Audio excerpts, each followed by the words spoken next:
the Gray Strega, and I'm here to give you your daily collective read for today. We are going to get started on today's daily collective read in the next few minutes. But if you want to get on the list for today, the list, as always, is open. As always, it is 3 cards for a donation of 29 or more, 4 cards for a donation of 23 or more for my subscribers.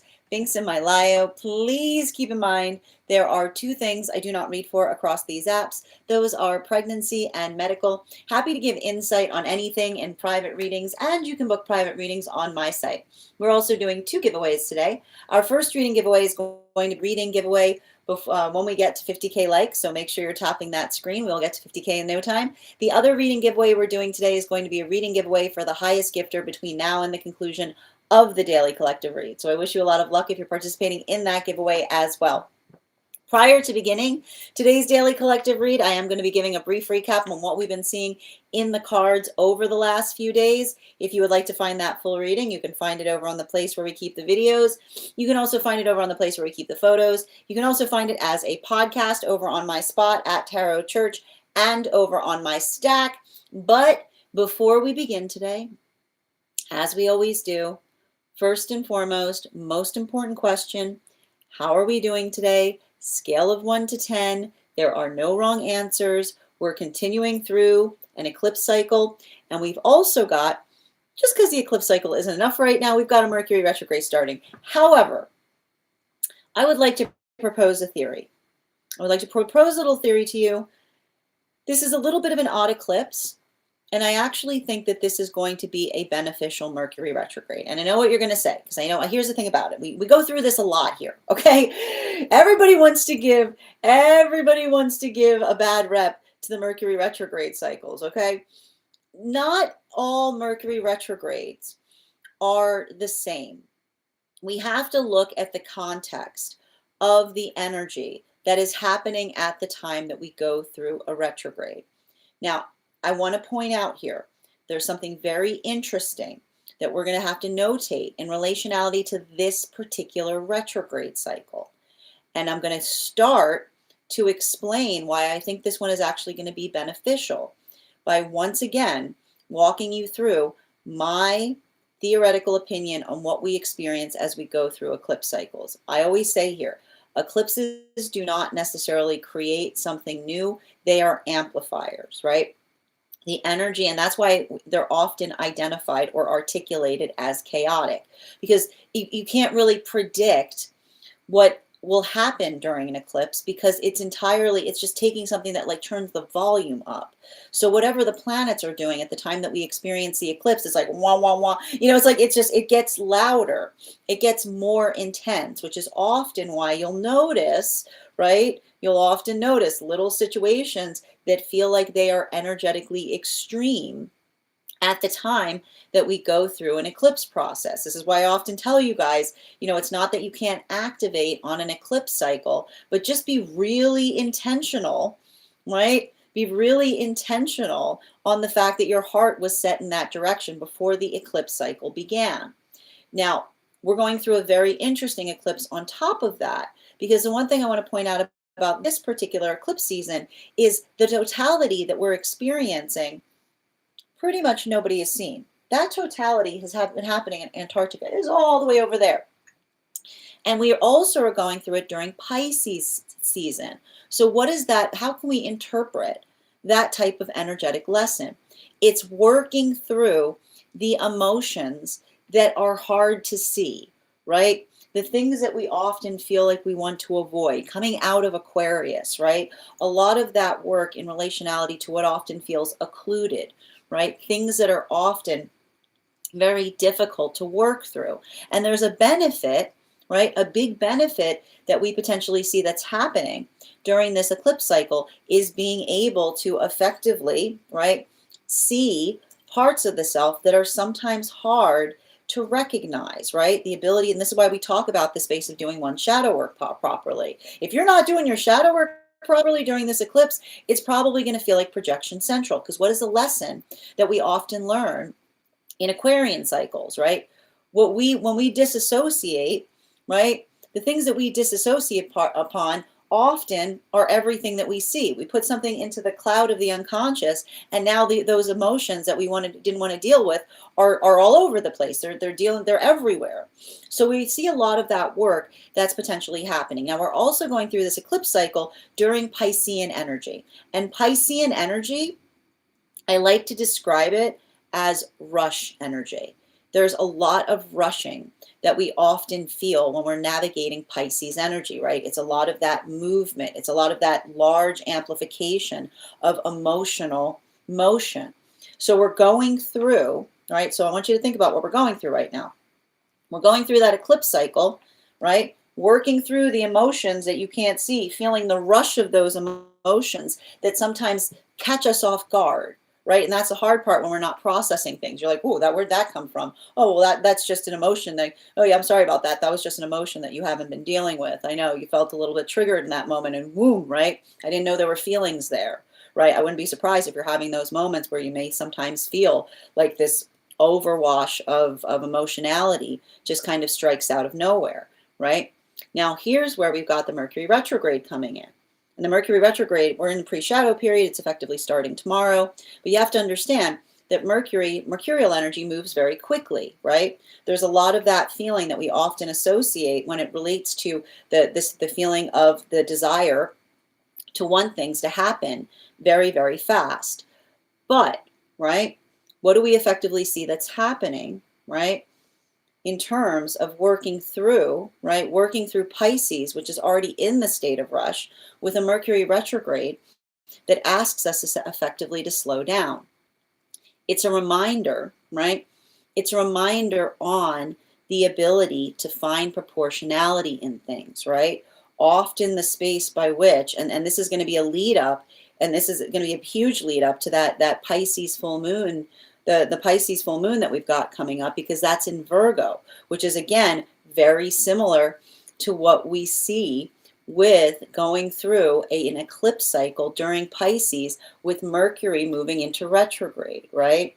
Because it's the space that we understand. And I was talking about this. I actually kind of love, right? I kind of love a Pisces full moon with a Pisces. I like a Virgo full moon in Pisces season, because it's a feeling of when everything is happening around you, like there's a million things happening, and you're just able to kind of go like that, right? It's the precision that we find in the rush, right? It's feeling a lot of the activation around us, but not letting it, right? Not letting it like mess with our concentration, right? It talks about the supreme force of effort it takes to be able to energetically concentrate in terms of what we are trying to focus or work upon.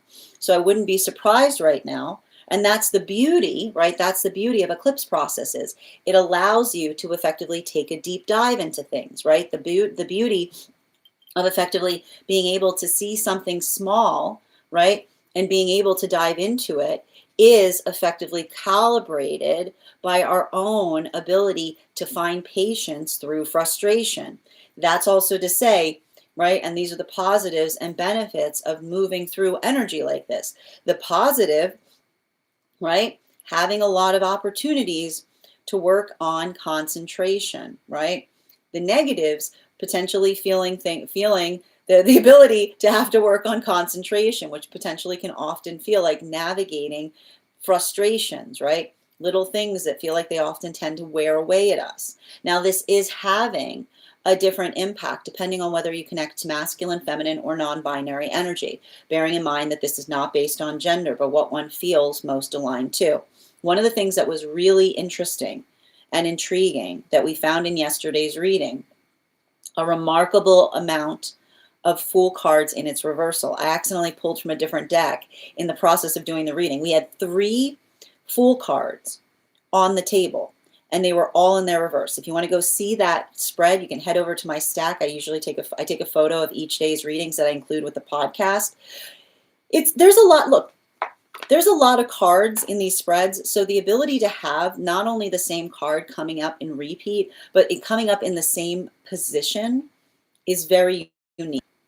And I like that because it effectively talks to us about what we're effectively seeing that's happening during this energetic cycle. And what are we effectively seeing? Potentially, and this is the thing that I associate, because I have a bit of a different take in terms of what I often associate the cards to mean. Aries energy is a card that I associate very strongly with the Fool card, right? And it works through, and what we're effectively seeing with those many cards and the Fool card and its reversal arriving across all of the frequencies, masculine, feminine, and non-binary, is a lot of the work that we're doing right now is effectively healing our relationship to Aries. And why are we talking about healing our relationship to Aries? Because often the misambiguation that Aries energy is violent, that it's volatile, right? This is not energetically accurate.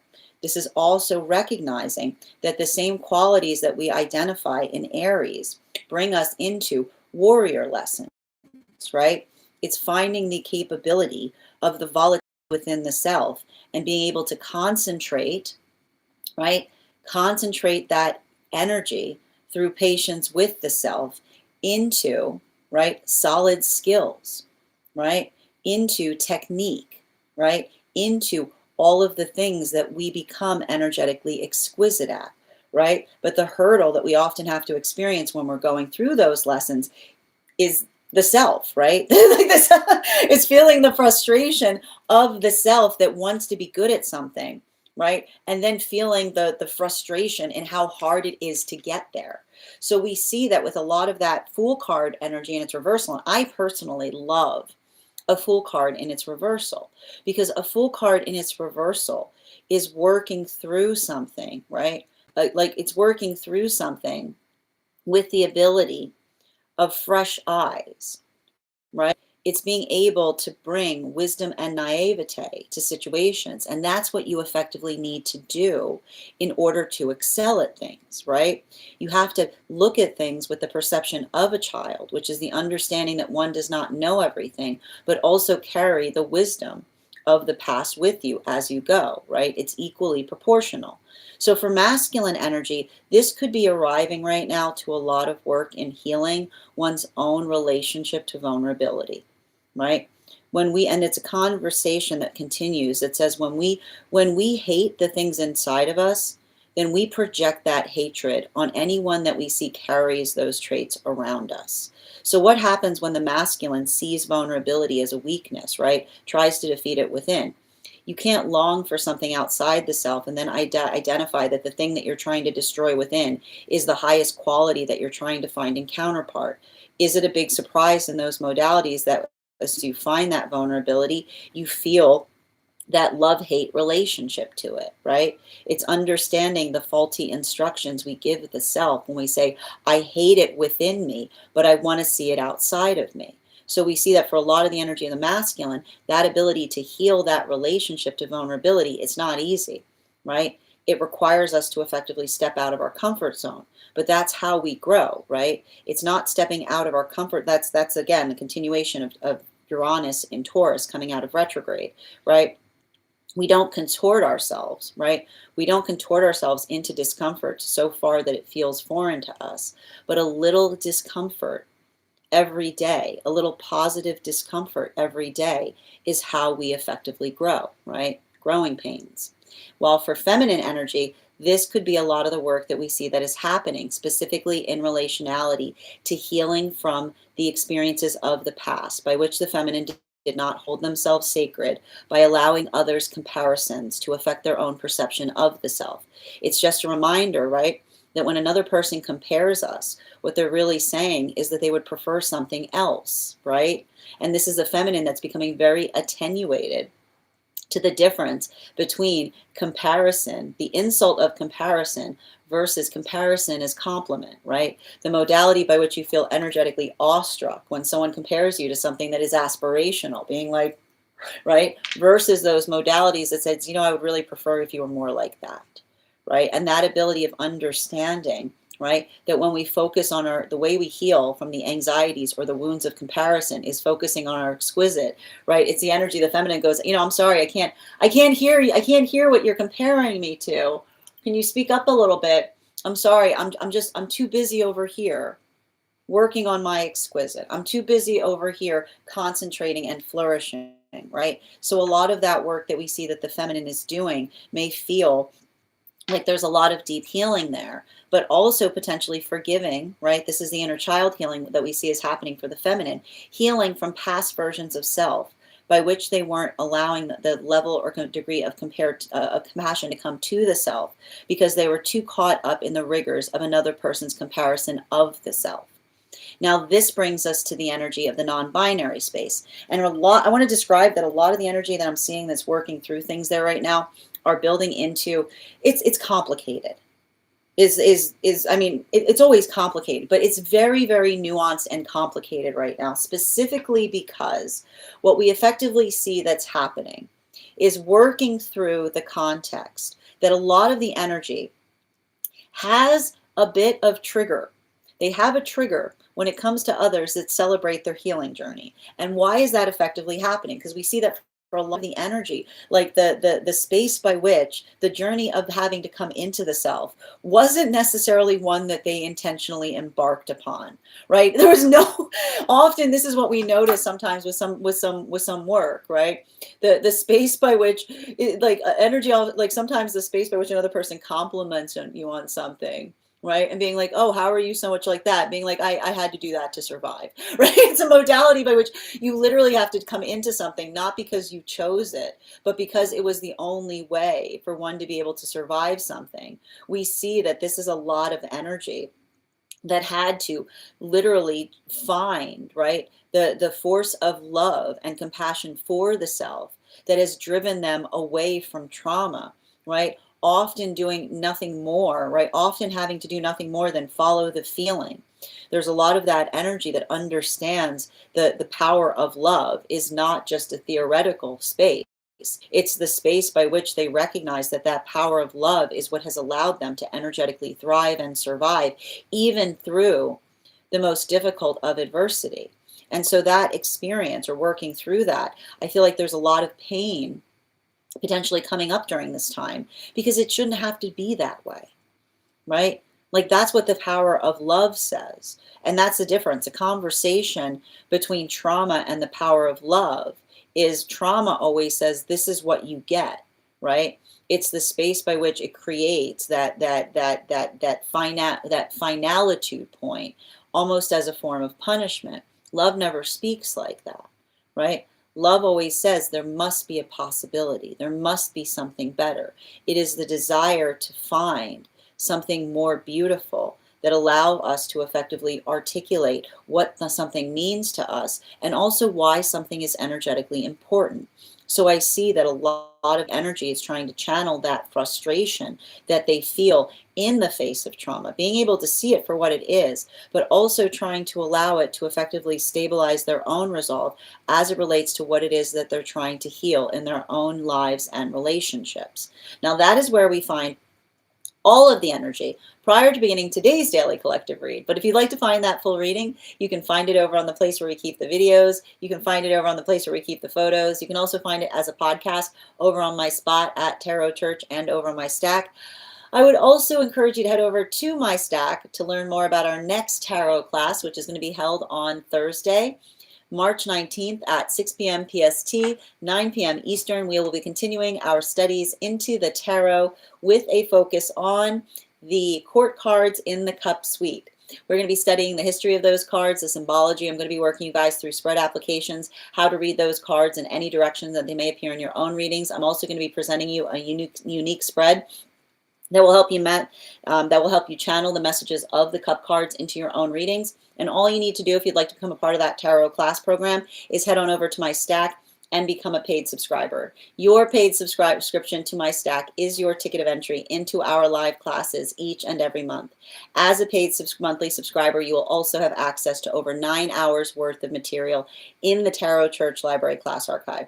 Now, it's not necessary to catch up. I'll be doing my best to give you an update on everything we've studied prior to beginning the next class, but the material is there for you to receive as you're ready to receive it. You'll also have access to a one-on-one chat with me and the other students to ask any questions that you may have in relation to anything we've learned and studied thus far. And if you become a founding member, not only will you receive a discount on the whole year's worth of readings, you'll also have access to over 20 hours worth of material in the Tarot Church Library class archive, as well as a complimentary one-on-one mentorship class with me where I will meet with you personally to assess where you are on your own personal tarot journey and give you the best insights in terms of how to utilize those classes to the best of your advantage moving towards your tarot goals going forward. One of the things I tried to do in these classes was make them accessible to the absolute novice tarot reader as well as the seasoned reader. There's definitely something there for everyone. Don't let your lack of experience or your robust experience prevent you from joining us in these classes. And even if you don't become a paid subscriber to my Stack, I would encourage you to follow me there to stay up to date on any new offerings or services. I also post my weekly newsletter there, which will let you know about my in-person events as well as my online live schedule, as well as my mystic meditation articles, which give you updates on everything we've been seeing in the lunation cycles. I'm going to be releasing one shortly on this full moon we've got coming up because it's going to be a doozy. I also want to let you guys know that on top of my standard life path readings, I also offer mentorship classes. These are for any of my students that are seeking a more personalized educational experience with me. I take a very limited number of students for this reason, as those classes are focused on each individual's personal spiritual goals and journey work. Those classes can be purchased on an individual level or as a monthly class series, weekly or bi-weekly, as your schedule permits. Also, for my students that are seeking more consistent weekly tarot support, I'm very happy to offer weekly tarot insight packages.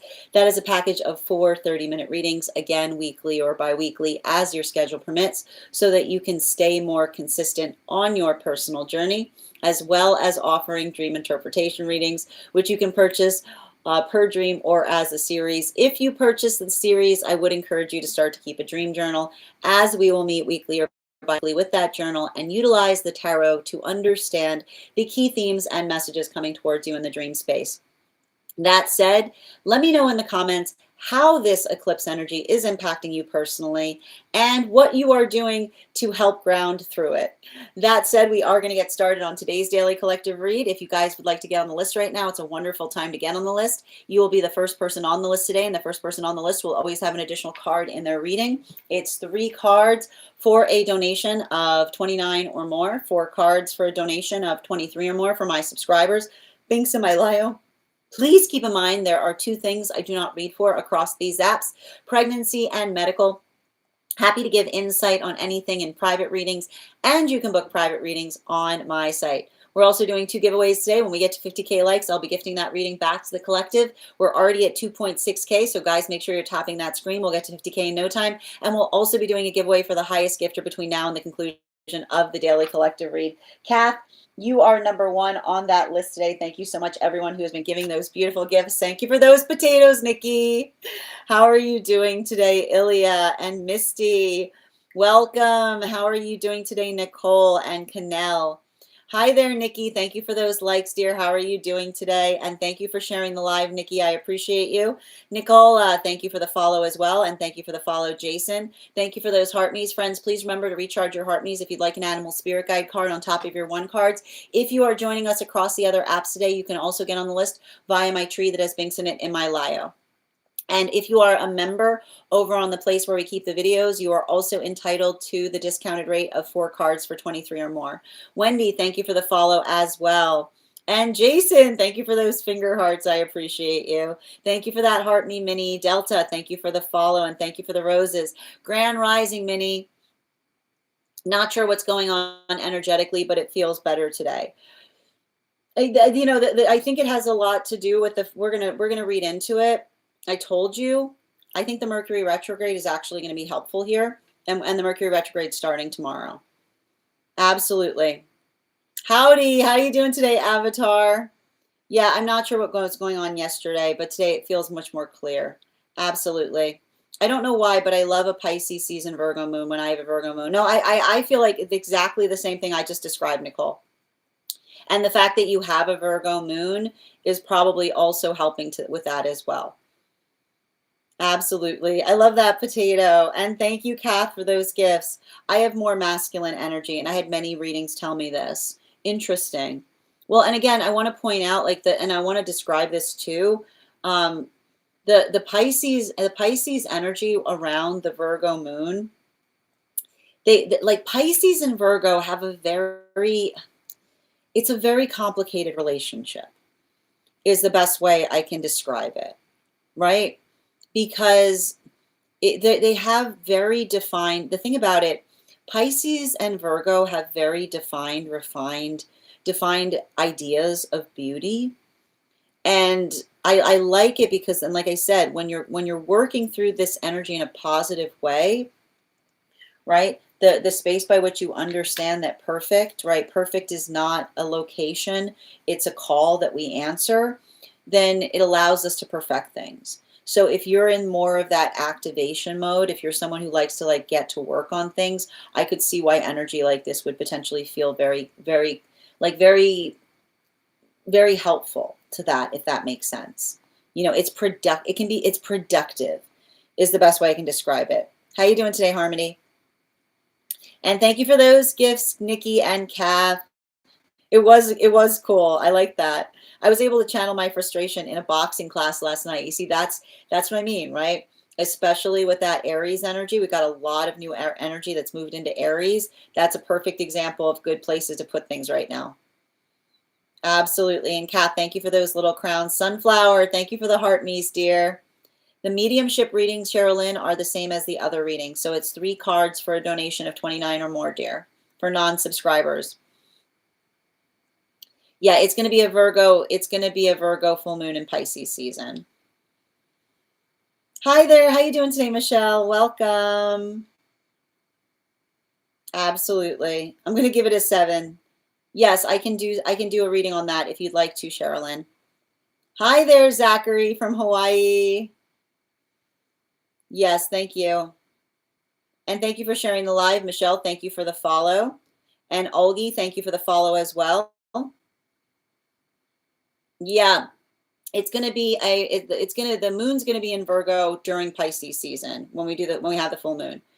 Yeah, the compatible synergetic energy. But here's the thing about it, right? The only way it's compatible is if the signs have healed, you know? Absolutely. And Ellen, thank you for those gifts. I'm dealing with a cancer and I'm needing a feeding tube. Oh, my dear, I'm sending you so much support, dear. I'm sending you so much support. Make sure that you're navigating, make sure you're giving time and space to give yourself compassion right now. Okay? Just make sure that you're taking it one step at a time. Yeah, and like again, there's a lot of like I want to describe like the one thing you want to avoid right now when it comes to frustration is not allowing frustration to move you backwards instead of forwards. And that can feel a little bit frustrating right now, you know, and there's a little bit of a snappiness to this that we want to be conscientious about. What would that mean with a relationship and a Capricorn rising? I mean, are you asking how a Capricorn rising would navigate energy like this? I feel like the thing with a Capricorn rising right now might be having a hard time seeing energy in their fields, right? Pisces energy can bring up a lot of emotions. And the one thing, and this is something this is sometimes a quality or characteristic that we often see that happens with Capricorn energy. Capricorn energy are incredibly good at keeping a cap on their emotions. Like, we know this. like there's it's not that the emotions aren't there, right? But they're down there, right? They keep them, like I like to describe that Capricorns keep their emotions in the furnace, right? Which is they're like, I'm just like, Capricorns are already in the space. They're like, I'm just going to put this here. Right? Like, I'm going to put this in a box. I'm going to put this in a box. Oh, look, it's my 5 minutes of screaming. Yeah, I'm sorry, I got my screaming class now, right? Capricorns are incredibly good at encapsulating things, right? And so it can sometimes, I feel like with energy like this, especially if someone's coming to you in an emotional way that feels like it's confusing, what are you looking for right now? Right? What do you need at this moment? Like, these are the words that I would hold on to if you've got Capricorn placements. What do you need at this moment? Right? Not telling someone, telling someone to like snap out of their feels, but saying what would help you? Like, what would put a direction on the emotions that would allow something to be productive. But recognizing, right? Some energy just wants to sit in the emotions. So not being too, like, being able to kind of navigate something with a sense of like sensitivity, right? Hold on, just reading over. Yes, thank you for confirmation. And thank you for those hashtags. I appreciate you, Nikki. I know it's really difficult right now, Michelle.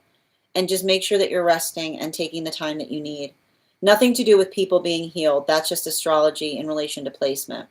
Well, I mean, and again, here's the thing about it. We never know how healed someone is. We're never done healing, you know? That's all I was saying. No, I understand, Nicole. Capricorn Neptune. I like a Capricorn Neptune, you know? Because it's a very watery goat.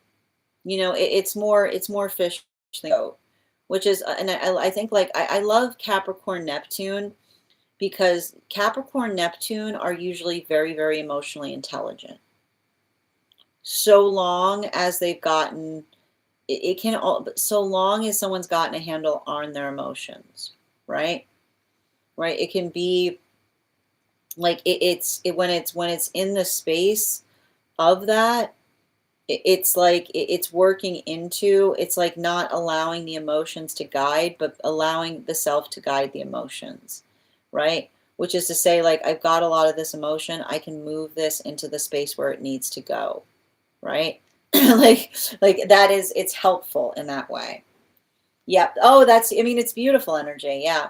Is it worrisome that all my planets are in Leo in addition to my sun being Leo? I don't want to know, like, I don't think worrisome is the right word. I need to point this out. I personally, and again, I'm going to stress this, I'm going to give the disclaimer that I am not an astrologer.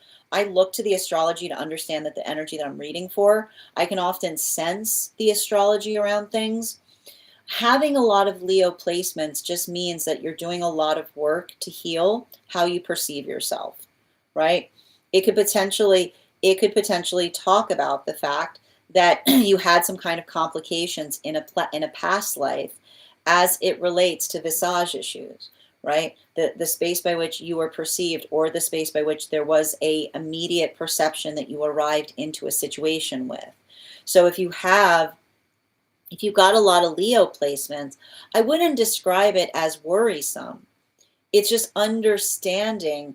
It's understanding that you may feel you may have a very complicated, or very secure, because it was complicated early on, a very complicated relationship as it relates to the perception of the self, right? As it relates to how you effectively perceive the self, or the space or the frustration by which you feel that others may misperceive you, right? May potentially make you feel insecure because you're generating attention without trying to. You know, this is often what happens with Leo energy, right? It's often the space by which Leos, it's a funny thing. You'll meet Leos that are some of the least confident people on the planet, because often the space by which Leos naturally generate attention creates a space by which others try to say to Leos that they're attention seeking, potentially early on in life. And it creates a complex in the Leo, right? Because Leo's like, I'm not doing anything, right? I'm just like, I'm breathing. I'm sorry. Like, I'm breathing. It's like pointing at the sun and being like, tone it down, right? Like why you gotta be so extra? And the sun's like, oh, I don't know. Like, it can't help it. And so often a lot of the journey that you see with someone with Leo placements is getting their groove back. You know, it's like getting their groove back and being like, again, that's a you problem. It's not a me problem, right? So it can be complicated, though, especially when there's a lot of Leo placements. Leo moon is one of the hardest placements. Leo moon is one of the most challenging spaces to occupy, because a Leo moon is like, it's a very complicated relationship with the perception of the self, is the best way I can describe it. And it's always different. It's always different depending on anyone I read for with a Leo moon in relationality to what that complication is. Hold on, just reading over. And thank you, Flowbug, for sharing the live. Always appreciate when you guys share the live. Yeah, you know those visage issues that I was talking about Nikki. Nikki's got some past life massage issues. Yeah, the misperception, absolutely, right? Like someone making an assumption without, like, I wouldn't be surprised if you have a lot of energy that apologizes to you years after the fact, right? Someone literally coming to you and being like, I owe you an apology, or not, or even feeling the space by which they don't even feel they deserve to have the right to give you an apology for some of the things they put you through. Like that's that, like that type of stuff, right? Like somebody, like literally someone holding an apology and saying that the nicest courtesy I can give that person is my distance. Like that, it's like that, you know? And Suzio, thank you for sharing the live. Always appreciate when you guys share the live. Grand Rising, Ella. Yeah, the misperception, absolutely. Thank you for confirmation. I'm breathing. Yeah, exactly. I'm breathing. Like, why do you have to breathe like that? You'll see this. This happens to Leos a lot. Like, you know, I'm sorry. Like, do you want, like, do you want me to put a cowl on? You know, it's like you literally like you'll see those. And Leos, like as Leos often get older, they get more, they start to recognize it. They get more used to it. They're like, oh wait, you know what I mean? They're like, wait a minute. Like they start to work it through, but it never stops hurting, you know? Hi there, Ella. Yeah, we were talking about Leo moon. It's a complicated placement for the sun to be in. And thank you for reposting, dear. No, you don't have to apologize. Listen, it's like a Cap moon. It's like you don't have to apologize to someone with a Leo moon, but it does, like there's a lot of, it's complicated, right? There's a lot of feelings. And the moon often talks about what's going on under the surface, right? So sometimes it's even like working through things that are hard to articulate. Every person in my nuclear family has a Leo moon. Really? That is fascinating. Oh my gosh, you guys are so, I bet you guys are so, like, how's that sense of humor? I bet it's real understated. I bet it's real understated. It's like, it's smooth energy, right? It's like smooth energy, like blink or you miss it kind of thing. Like, what did you say kind of thing? You know? What is more dominant? I don't, what's what I mean, I think, I mean, it depends. What do you mean by dominant? I need, when you say dominant, then you have to qualify what you mean by dominant, right? What is the dominant quality or trait that you're talking towards? I wouldn't describe, I don't think any sign is more I mean, are you talking like egoically? Are you talking like spicily? Capricorn rising or being Aquarius moons. I love Aquarius moons. Aquarius moons have exquisite taste. Like Aquarius moons, every Aquarius moon you have is going to like just find out what their niche is, get yourself a cup of coffee and just let them talk about it, because you're about to have the highest level lecture of your life. They get so it's always something weird. It's always something that they gravitate to. And they're like, no, everybody else likes this. I like this. Did you know where this came from? And then it's amazing. You get Capricorn risings are going to be like, it's more about like, it's like, just get it done, right? Like make it work kind of energy, right? Like just make it work, right? It's like, don't agonize on the how or why, just get it done kind of thing. I'm doing well, Olgie. How you doing? Hold on a minute, just reading over. How does that happen to Virgos? Because I feel that way too. What do you mean by that happen? I'm not sure what you're referring to. Virgos are here to heal their perfection. The funny thing with Virgos is Virgos always feel like people are talking about things before they enter rooms, because Virgos carry like a straighten up energy. It's all spine. So like Virgos don't even realize it when they walk in a room. Energy always like goes like this. Like it's like they can't help it. It's like the intuitive vibe of best behavior, you know? And Virgos are always like, what did I miss? It's like you didn't miss anything, but it's just it's like you create add attention energy everywhere you go. So often Virgos feel like something weird's happening out before they come in, but it's really just like it's like people can't help it. Once you see it, you can't unsee it. Yeah, and I don't like to go. I don't like even go anywhere anymore. I stay home, but there's more to that, I'm sure. Well, I mean, we would have to dive into, like, we would have to dive into, I mean, we're talking with a lot of Leo placements. Like, and this is the thing about it, like Leo's often, I want to point this out, like often Leo energy is misperceived. Leos are like extroverted, and most Leos are extroverted introverts, right? Their extroversion is a gift that they give to those around them, right? It's like they're like, Leos are like, a healed Leo doesn't really feel like they need to prove themselves. They're just like, oh yeah, okay, like it's the obligation, right? It's the obligation of the thing. And you'll see Leos will explain this to others, right? Like, why do you have to go? Be like, it's the obligation, right? We owe it to each other. It's like that. You're welcome. Yeah, it's very complicated. I can't even imagine having a sun in the moon spot. It's hard. And I would say that, like, it's complicated. It's the only word I can give to it is complicated. And those that I know who've had them, it's always complicated in different ways, right? Yeah. We are so funny, but we do not get along. Yeah, I figure it's probably like an understated humor too, like the type of humor that others don't necessarily pick up on. Yeah, unless we're on the same page. Well, it's that Leo moon energy, which is like, and I want to point this out, potentially like the thing that often I see that Leo wounds need, like Leo wound, like that's why it's like it feels like it's the wound, right? You have to tell another person if you feel wounded, right? You can't carry a wound. You have to articulate that you're wounded in order for another person to be able to heal it, right? And that's the hard part. Like Leo moons, old wounds, you know? Yeah, I personally will take the Leo moon apology. I will personally take the Leo moon apology. Yeah, it is fun. No, but it is fun. No, it's fun.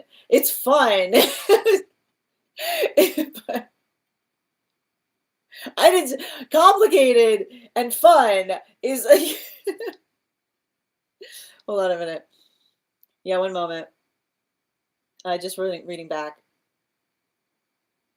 Yep, I'm an Aquarius sun. I mean, and that's the thing about it. Like Leo moons are often usually really cool, right? That's the thing. Like the thing about it is they're really cool. It's like, probably cooler than a Leo, because Leos are like, hi. Leos are like, I want to be cool. I just can't stop talking. I'm an Aquarius sun and Scorpio moon and rising. Ooh, look at all that Scorpion energy. But I like that because that's sophisticated stuff, you know? I mean, as long as nobody gets you upset. But I mean, like, I think that like the thing with you, I like it because you probably get very focused on helping others make their dreams reality. That's like investor energy. Like Aquarius sun with the Scorpio moon and rising is like, oh no, we're gonna make that happen. We're gonna get that dream. That dream is going to be fulfilled, right? Or else, like, or else. How the Leos feel, and so they have to like hide themselves. But it's like you have to understand, I need to point this out. Leos often hide themselves in their like in the space by which they're working, like it's hard, right? Because Leos often put themselves aside for the sake of others, but others don't see that, right? They just see the part of the Leo that's giving the extroverted side as a gift to everybody around them, you know. Leo sun and Virgo moon and Taurus rising. I'm just healing all sorts of aspects. But that's like a very, those are some very stable signs in collaboration to each other. You know, very very. I feel like a lot of the work you potentially have to do with those sign works is and I'm going to use the S word, like how like moving stubbornness to tenacity, right?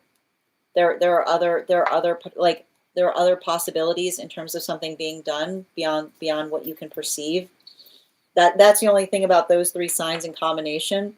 Like there's a little bit of a my way or the highway quality to them. No, because it's the best way, right? It's the best way. Yep, absolutely, definitely extroverted introvert. I like to be in my, all Leos like to be in their den. Yeah, extrovert, introvert, very relatable. Exactly. And Sadie, thank you for the follow. One moment, please, just reading over. Oh, thank you, Olgie. And where were we? Grand Rising, Ryan.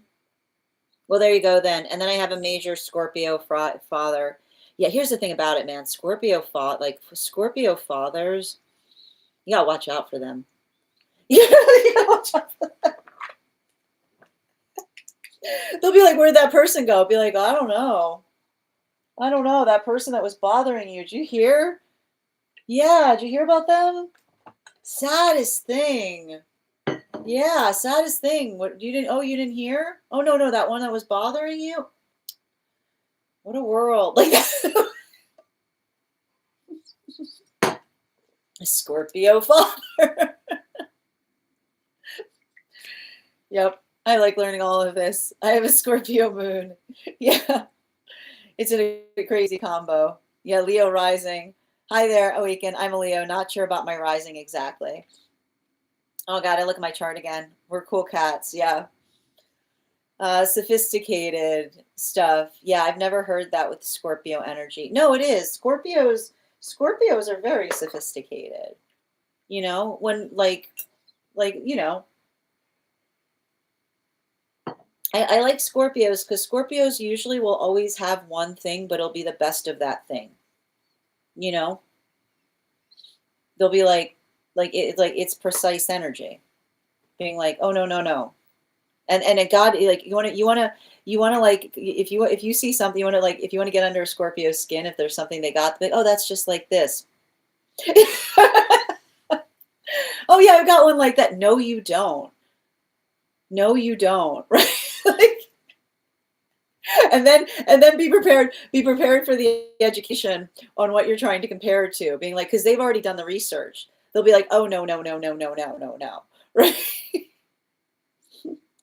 Scorpio, Gemini, Sag. I like that. Scorpio, Gemini, Sag. That's that you're up for anything. You're like, when do we leave? I've got my bags packed. I keep a suitcase in the car just in case of emergencies. You know, like that trip those trips that just drop out of this. But here's the thing, Scorpio, Gemini, Sag. I wouldn't be surprised if trips drop out of the sky for you. You'd be like, where are you? And someone be like, oh, it's the funniest thing. Like that's Scorpio, Gemini, Sag. It's just people handing you like it's like people handing you trips places. Yep. Leos are real lover girls. All of them. All of them are real lover girls. All the energy are real lover girls. I said what I said. I'm a Leo moon. My dad is a Scorpio sun. Oh, well, I can see why. You know, like a Leo moon and a Scorpio sun. Like you guys are pulling out receipts on each other constantly. You guys are pulling receipts out on each other constantly. Yep. One moment. 1 minute. Just reading over. I lost my spot. Hi there, Avatar. Good to see you, dear. Yeah, Leo sun and Scorpio moon. It feel well, it's like you're like a chimera, you know. A Leo sun and a Scorpio moon is like a chimera, which is like, don't mistake this friendly demeanor for weakness, right? Like that's a lot of that energy that you have to say to someone like this kindness is a choice every step of the way, right? You chose to be kind. You've been through stuff. You had the opportunity. You said, I choose to be kind. But when you're done with somebody, that you're done, you know? I would not be surprised if when I feel like I wouldn't be surprised like when somebody like when you end it with somebody, someone being like, what happened to you? And you being like, you literally saying to somebody, you messed around, you found you messed around, you found out. Yeah. With my Leo and Scorpio moon, I'm so stubborn. But it's not, I want to describe, it's not stubborn, it's protectiveness, right? And that's the only thing with Scorpio moons is Scorpio moons sometimes have to work through overprotectiveness, right? Like what you say when you're feeling vulnerable that you can't take back, you know? Yeah. It's been challenging. Yeah, no, because like again, I'm sure that they've said things to you in a moment of anger that you've never let go of. And they're probably in the space of them saying, I was angry, and you being like, it doesn't make it okay. You know? Yeah. No, I agree. A healed Scorpio is exquisite. An unhealed Scorpio. An unhealed Scorpio. There's other words for it. I had a bestie male friend, Scorpio. No, I get along. I always get along with Scorpios. Like it's always like peas and carrots for me. Yeah, I've done a lot of work though. Yep, Scorpio, Eagle, Phoenix, completely, Laurel. Exactly. Thanks, Firestarter. Yeah, it feels like I need to check my mom's moon as well. Seems like we're always not on the same page. You also have a Leo daughter. Yeah, and it's interesting it's always really interesting to see like I like to investigate the harmony between where our parentals like sun and moon signs fit in our own sign work, because it can tell you a lot about the work that we're here to do with them as it relates to healing relationship. Yeah. Do I have stories? Okay, thank you for confirmation. Yeah, the three healing stages of Scorpio. I hadn't seen it like that, Laurel, but that's a really good way of describing it. Yeah, Scorpio, Eagle, Phoenix. Interesting. Yeah, literally. Thank you, antisocial. Little lion, a little lion, the littlest lion. Hold on a minute. And Firestarter, thank you for the follow. Hold on a minute. Oh, thank you for the compliment, Awakened, and thank you for confirmation. Leo Sun and Moon, Sag Rising, Leo Venus. Wow, a Libra Sun and Moon can be like, it can be intense, right? Like it's intense to carry Libra in both the Sun and Moon space, because, and I mean, like that Sag Rising is doing a lot of the heavy lifting there, right? You probably agonize on things, like you probably do things that others think are spontaneous because you do them in an instant, but you agonize upon them for months, right? You don't tell anybody. You're like weighing them, you're weighing them, and then activation, and then everyone else is like, "What just happened?" And you being like, "Oh no, I've been thinking about doing that for months. I needed to wait. I needed the right moment. I needed the right moment." Yeah, these recent days, I feel like I'm more Scorpio moon than my Leo sun. That's fair, but it's okay. Like, here's the thing about it. Like, sometimes we're more in one than the other, right? And I like to point out, I feel like often when we start connecting more to our moon sign, it can be the sign that we're doing a lot more of that like intentional shadow work, because the moon is often the space by which we work through like the internal or the unconscious. Oh, thank you, Ryan. You are also awesome. I do my best. Bing bop boom bop bop bum. I agree to that, Sin. They shouldn't mistake those friendly demeanor. Yeah, because I know I'm going to tell you, like that is like you when like it's because, and here's the thing about it, and Leos are already like that. Leos are already like that. When Leos, like Leo, like the only thing difference between you and a Leo is you probably don't go through the mourning period that a Leo goes through when they have to make the decision or the determination to move away from someone in their life. Like Leos literally go through active mourning for people who are still here, right? You probably don't feel that. You're like, you're probably like moving on. And someone being like, you're so cruel. When did this cruelty happen? And you being like, you brought me to this point, right? You can't unring the bell. Yeah, like you're out of here. Exactly. Tony, thank you for sharing the live. I mean, the thing about it is like, it's not messy. I'll put it this way. An unhealed Scorpio will create whiplash in the lives of those around the Scorpio, right? Because it's that turn on a dime energy. And it's not, and it's like when the Scorpio's healed, they recognize that quality and they curb their sting, right? The healed Scorpio curbs their own tendency. to create those whiplash moments. But it's often hard because, you go up to a Scorpio and you say, like, what was the first moment that you realized the power of your words? And they'll usually have a sad story attached to it, right? They'll usually have a sad story about their healing journey starting when they hurled something that they could never take back. And they did it because they were afraid. They did it because they were scared. And that's the moment that the Scorpio often heals, because they start to recognize the power of their sting, you know? And that's when it becomes medicine, right? Because that's the space by which they understand the power of their intention. That doesn't mean that it has to hurt, but can actually heal. My daughter's a Cancer sun and Scorpio moon. Yeah, that's some tricky stuff. I wouldn't be surprised if they're very, very pensive. Cancer and Scorpio combined is like it can be really difficult, right? Because I bet that they're very private, right? They're probably very hard to they probably got a very small circle, right? And they're probably fine with that.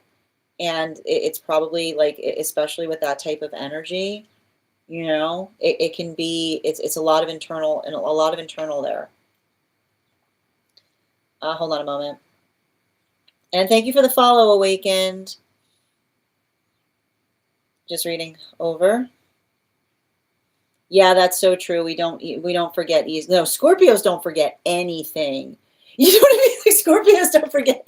Scorpios will be like, it was Tuesday. Ah, yes, October 3rd, 1972. I was wearing blue. You were wearing black. Yeah. No. I've been holding on to that one. Right? It's just a space by which you're like, wow, the whole time. Right? You're like, okay. I'm glad you're on my side. Hold on a moment. Yep. Yeah, that's so true. I've become very aware of the Scorpionic journey with a father, partner, and son. But here's the thing about it, and that's the thing about it. Like, a healed Scorpio becomes like the blessing in the lives of those around them. But they always have a story of that journey, right? And usually, much like in Aries, the story will be, I was terrible, right? Like, that's usually, it's very similar to an Aries like that, right? Like, it's the space by which you say, like, if you can't, it's often the space by which somebody says, if you can't take me at my worst, I don't blame you. That's ridiculous, right? Nobody should have to go through that, is the space by which they start to effectively heal. But like I said, right? The protective, like Scorpionic energy with protectiveness, it's interesting. I'd be curious about what your sign placement is, that you're drawing so many scorpions to you. It's a lot of Scorpio. But again, you're probably someone who has a lot of integrity, right? Scorpios adore people that are respective with their secrets, right? Scorpios adore individuals that understand and like something that is internal versus something that is external, right? Like interestingly, Scorpios discretion is key. And it's not the fact, it's not, and again, it's interesting too, because a Scorpio, as they age, will typically become more open about things, right? Especially the things that they sometimes feel cagey about. But the space by which they truly feel like they can trust someone with their personal gifts or with their personal feelings, like that is the space by which, that's the type of bond that often Scorpionic energy holds to those around the self, right? Like, it's the feeling by which they feel safe because they trust another person to hold them carefully. Do you help people understand this? This is how I read into energy, and I will always articulate, I am not an astrologer. I feel into the energetic signs, and when I'm reading, I'll often bring the sign work up because I sense the way that the energy moves. So in terms of understanding, so you've got a Leo sun, a moon in Virgo, and your rising is in Taurus. So like I said, that's really, really stable energy. I wouldn't be surprised if you do something that is really, that has a lot of practicality, or something by which there might be numbers involved, right? Because in a way that's very like number crunching energy, or helping others find stability, right? Being confident enough to be able to face things that others potentially are afraid of in relationality to creating stability. Like it's very heavy asset energy. So, but again, the hard part potentially may be navigating situations or circumstances by which that stability can sometimes feel like rigidness in others around you, right? Especially the thing is, it's always that combo of Leo and Taurus. It's that combo, the Leo Taurus combo. Leo Taurus combo is always like it's an arm wrestling match. You know what I mean? It's like, you ever seen Over the Top? Like that's like Leo and Taurus, right? Like who's gonna break first? You don't scare me. It's like a lot of that. It's a lot of that kind of energy. Yeah, then I burn it down and freak everyone out. Well, there you go. Exactly. But that's what happens. That's often what happens with unhealed scorpionic energy, right? It's the board flipper moment, right? It's like a lot of that. Unhealed Capricorns sometimes have that too. Jacqueline, I'm happy to read for you if you want to get on the list. We're about to get started on the Daily Collective.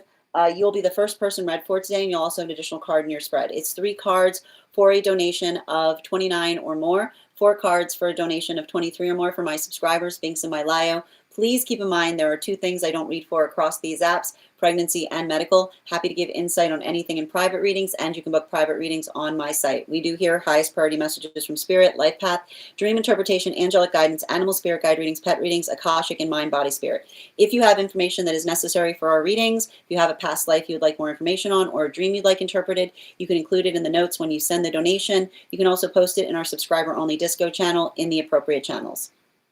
Yeah, Leo's, the active mourning for Leos is always true.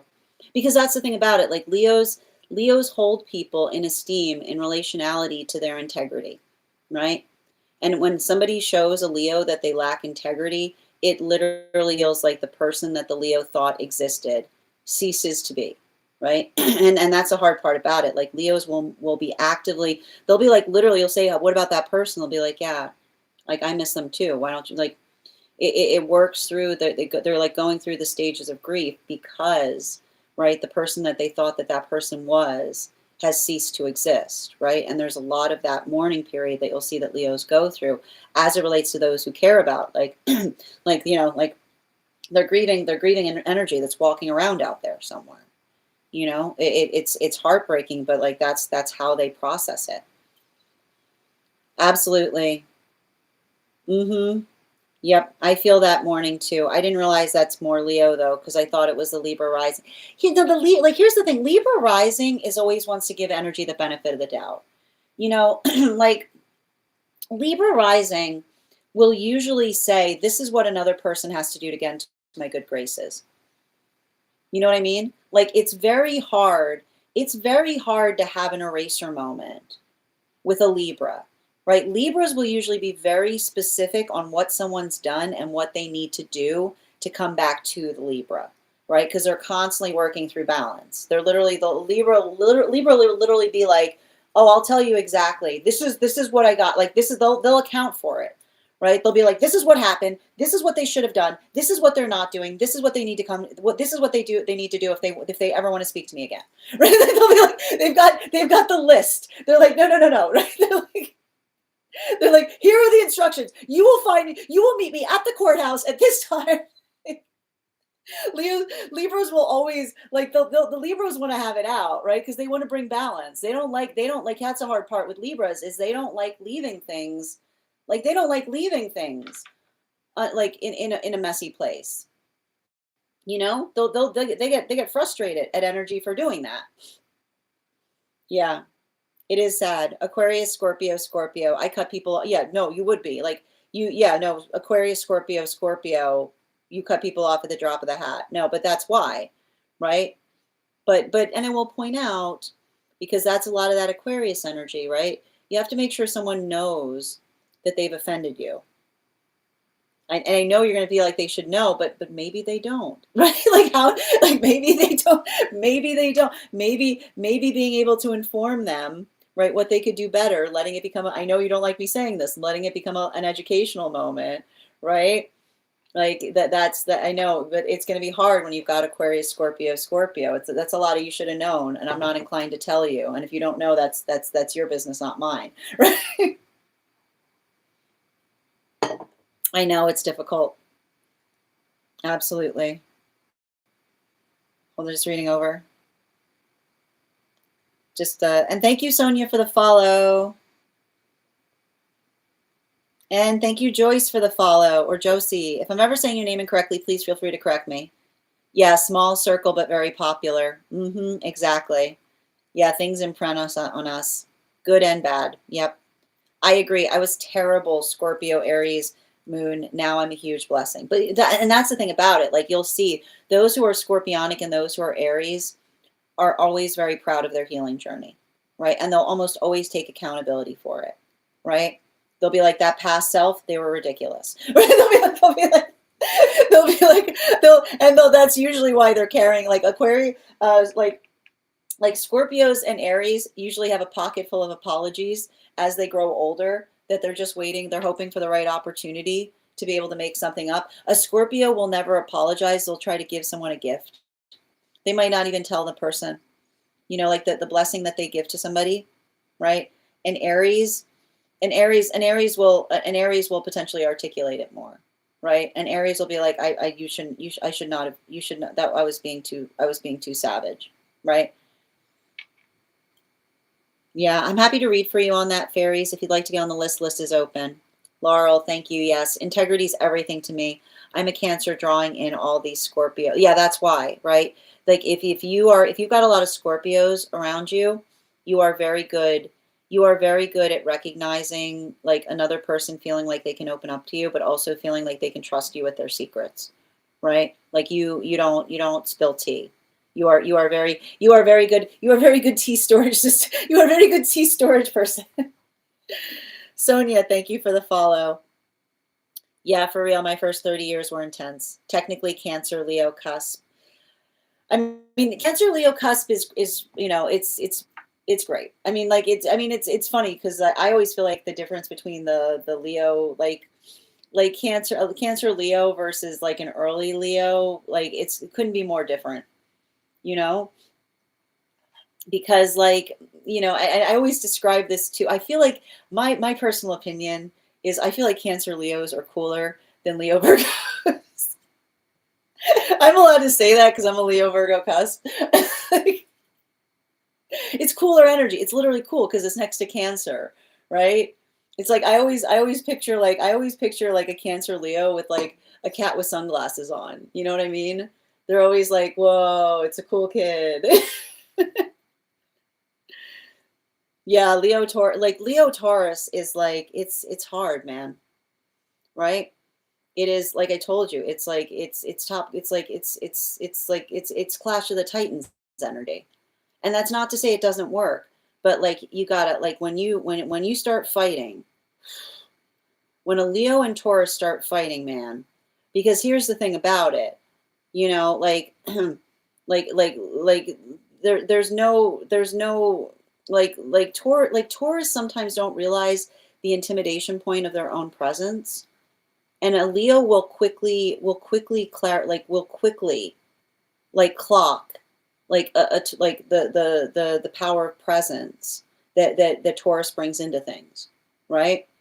It's a lot of that. It's like that, you know. Awaken anything you feel like you'd want to read upon. Typically, if you're not sure what you want to read on, a general life path reading or a highest priority would sometimes be the best.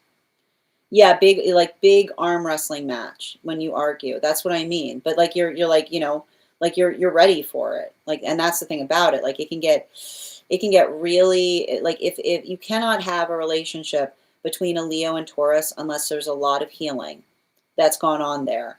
Because when they start fighting, like floorboard shaking. It's literally Clash of the Titans energy. You'll probably hear it from miles away, right? It's gonna be like it's just like it's just absolutely not kind of energy, I have a Taurus daughter too. No, they don't, but nobody like no, a Leo and a Taurus don't budge. And the thing is, like, and they're not afraid of each other, right? Like neither is gonna back down, right? They're not gonna back down, right? It's like it's an impenetrable object that meets an unstoppable force, right? Like and that's like and that's often like and that's why you'll often see that like those who have like a Taurus dating a Leo is like they're like what just happened, right? Because it's like just like shell shocked, right? Just shell shocked. Like what just happened? Yeah, true. Yeah, neither of you do. No, you're neither because it's not it's never gonna there's no Taurus that's ever gonna back down, and there's no Leo that's ever gonna back down. Like the way to end a fight is not gonna be those two energies don't back down from things. So and you know it's there's probably gonna be a big blow up, right? And then they're gonna go into their corners, right? And then they're gonna get real quiet. They're both gonna go into their they're gonna go into their caves. Maybe somebody makes someone a sandwich, right? Like, yeah, called out. Thank you, Lo. I see why you feel people around will be disappointed. Yeah. Oh my God, my Libra rising. Yeah, I'm overly trusting. I don't, a Libra rising, it's not Libra risings are overly trusting, but Libras often have, like, Libras have a devastating moment when they realize, like, some others don't try to balance things, right? Like the value of the scale is very important to those with Libra placements. And that's why Libras and Leos usually get along really well, right? Because like Leos are generous and Libras strive for balance. So you bring generosity and balance together, right? And you've got little harmony making machines right there, right? But again, also like, you know, so that's like, yeah. But also in the same way, and this is going to often happen with Libras and Leos, right? They get upset when they feel like they're being taken advantage of, or they don't feel like something's fair, right?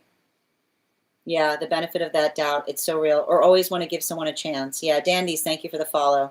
To book, so if you want to book if you want to book a reading here, all you do is send the donation via my tree that is Binks in the Lio Awakened. We're about to get started on the Daily Collective, so you'll be the first person that we read for after the collective. And you can, and as a non-subscriber, it's 3 cards for $29. If you become a super fan, it'll be 4 cards for $23 or more. Yeah, I can relate to the lists. Yeah, the list of accountability for Libra rising. No, Scorpios and Libras always have lists, right? It's like Arya. It's like Arya giving the litany. like this is my list. Yeah. Thank you for the help, Kath. I appreciate you.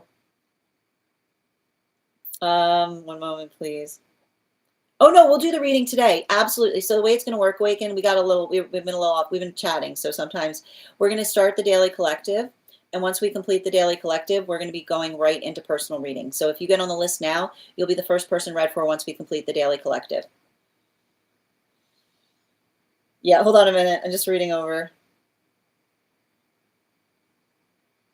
Yeah, it's like someone really disrespects me. My Leo says bye, but with a Libra rising, I'm like, well, that's the thing about it, right? Libras are always like, am I being too hasty? Like it's you know, like that's exactly what you'll expect. Like the Leo is going to be like dignity says go. Libra's like, wait, you know, maybe they can make a change. Exactly.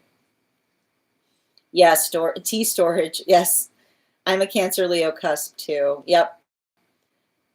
I know. I'm an Aries surrounded by Pisces and Virgos lately. But you know, it's interesting. Like Aries you have to be a healed Aries to be surrounded by Pisces, right? You have to be a very healed Aries to be surrounded by Pisces because, you know, the space by which everybody around you is emotional, but you find that you find the dexterity to carry the emotions in a way that allows it to be productive. That's actually like it's a very good quality to see an Aries surrounded by Pisces, right? It's because it's hard, right? It can sometimes be difficult. A lot of a lot of transitional energy around you. We are cooler. I know you're cooler. I'm admitting it. You know, the Leo Cancers are cooler than the Leo Virgos. I always like to describe the Leo Virgos more as like golden retriever energy, you know, like hi. Like, you know, it's like, you know, it's more like you're like, we're gonna be friends. And somebody's like, what's happening? And like, we're friends now, you know. Leo Cap Cancer. Leo Cap Cancers. I love Leo Cap combo is awesome. Yeah, surrounded by multiple Scorpios, Tauruses, and Aquarius folk. Yeah, but Leo Cap is like really like heavy work ethic. You know, like you know what it takes to get something across the finish line. But you have to make sure that you're telling others how you feel, right? Yeah, Leo with dad and stepdad, both Taurus. Yeah, the blast or like the blast radius when you argue is vast. Yeah, you'd probably hear it down the street. No, we'll definitely do the reading today. If you want to have a private though, you can book one on my site, and those are not online. When I ask, no, there's no expiration date on being on the hold list, Priscilla. If you could give me the date that you were put on the hold list, I should be able to find you. Yeah, the neighbor's likely here. I know. Yeah, like it's it's a Leo Taurus. It can get like others who watch Leo Taurus fight are like, is everything okay? I'm learning to bring up the elephant in the room in the best possible way with my Taurus. There you go. Like that's a good way of describing it. Mm-hmm. That's exactly right. Yep, go into our corners. Mm-hmm. I miss my Leo boy after an awful breakup. Oh, how do I tell him I'm a Scorpio? I mean, we could do a reading on it, right? Because it would really depend on what occurred. You know, like I wish I could say that like the best thing in terms of advice beyond not having a reading is Leos want accountability, right? Leos want recognition on why and what can be done better, you know? So my Leo sun and Taurus rising within me. Exactly. I'm an Aries with Libra rising, but Aries with Libra rising, I wouldn't be surprised if you work in the legal field. Strong sense of justice there. Clash of the Titans within. Exactly. Oh, hold on a minute. Guys, please remember anyone who's asking you to message them directly is not a legitimate reader, and this is my only account. Please be safe out there. Excellent. Oh, great. You sent it? Okay, can you please give me the initial where you sent the donation, Awaken? Just the initial. Please don't put the full name because the apps hate when we name other apps. And Tamara, thank you for the follow. Mm-hmm. Internal quarrel, Sun, Taurus, Leo, Pisces. But like, yeah, I mean, like that's potentially whether to lead with the emotions or let the emotions go, right? Do you let it go or not? It's hard, like it's hard though, because like I keep on seeing like with a Taurus sun and a Leo rising, you sometimes potentially feel like you get pulled in different directions in terms of how to navigate things. Yeah. Reed is on here. Yep. Hi, thank you for the compliment, Kayla. Thank you as well for supporting each other in the comments. I'm a Cap married to an Aries. Yeah, you guys are probably like Cap and Aries together is like work hard, play hard. You know, like it's just in the paint. You know what I mean? Just like getting it done. I'm happy to read for you on that, Terrence. If you'd like to get on the list is open. You'll be the second person read for. Let's have a cool contest. The Cancers will beat all of us. You got two Leos fighting over a cool you have two Leos fighting over a cool contest, and Cancer's like, hold my beer, you know? But they're not drinking beer. They're probably drinking like a cocktail. I love that image of a cat with sunglasses. I'm here for that. I have a close friend who is Leo and she's married to a Taurus, right? It's not the fact that it can't be there. It's a power.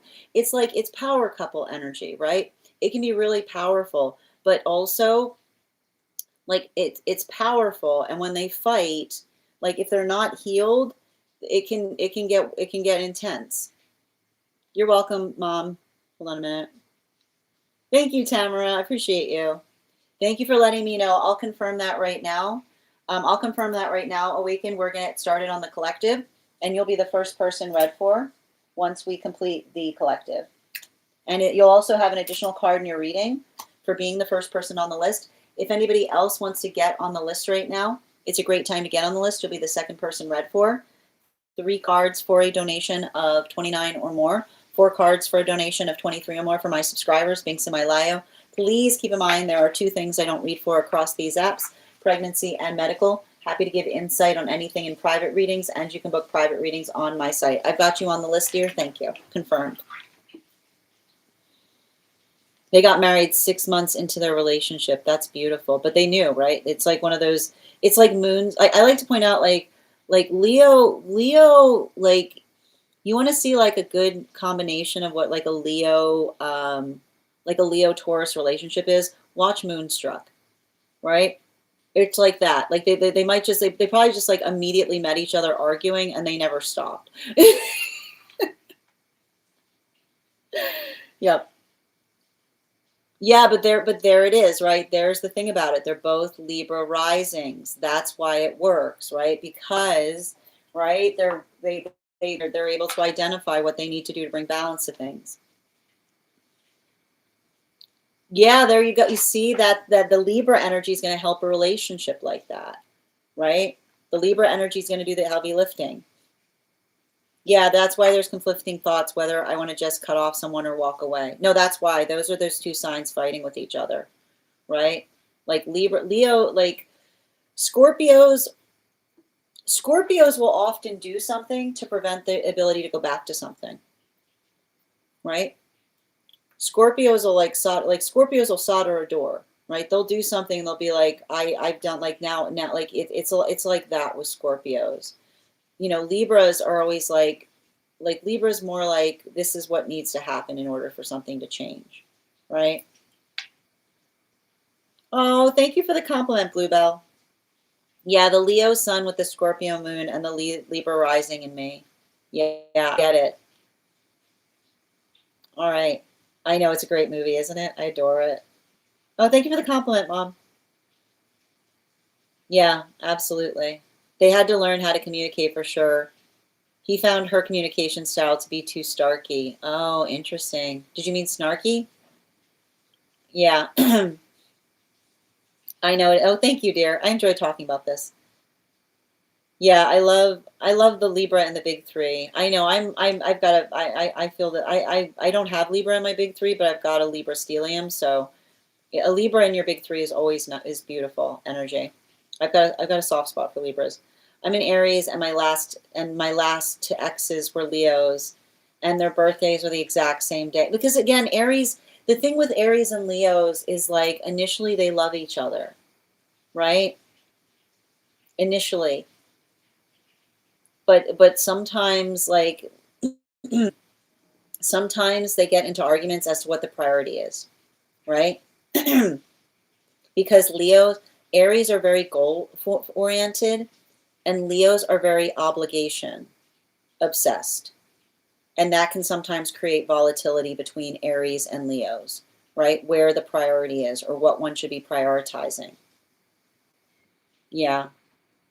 I'm a Pisces sun, Libra moon. I love that energy in me. No, that's nice because I mean, I always like to point out, like, especially with Pisces and having the scales in the Libra part, it helps one kind of be able to navigate a lot of emotions or be able to hold your emotions, but also hold the emotions of others.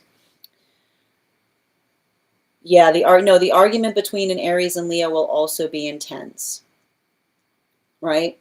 But the thing is, in a way, it's going to sound a little weird. In a way, Leo, like, Leos are going to potentially will win an argument with an Aries in a way by which the Aries feels like they won the argument, and then they'll go, wait. It's like that kind of thing, right? Because I told you it's the different priorities, which is often the space by which, like, the Aries will walk away feeling victorious about something, and then they'll be like, right, it's like that kind of thing. I told you it's an issue, it's a priority issue. Hi there, Miss Virgo. Oh, sending you support on that journey, dear. Hold on. Mm-hmm. What do I think about a Virgo sun, Aries moon, Libra rising, dating Gemini, Aries, Virgo? The double Aries moon is going to make it a challenging relationship because you guys carry wounds in the same places. So it's going to be a very revealing relationship because it's going to show you how much you've healed and how much healing you still need to do.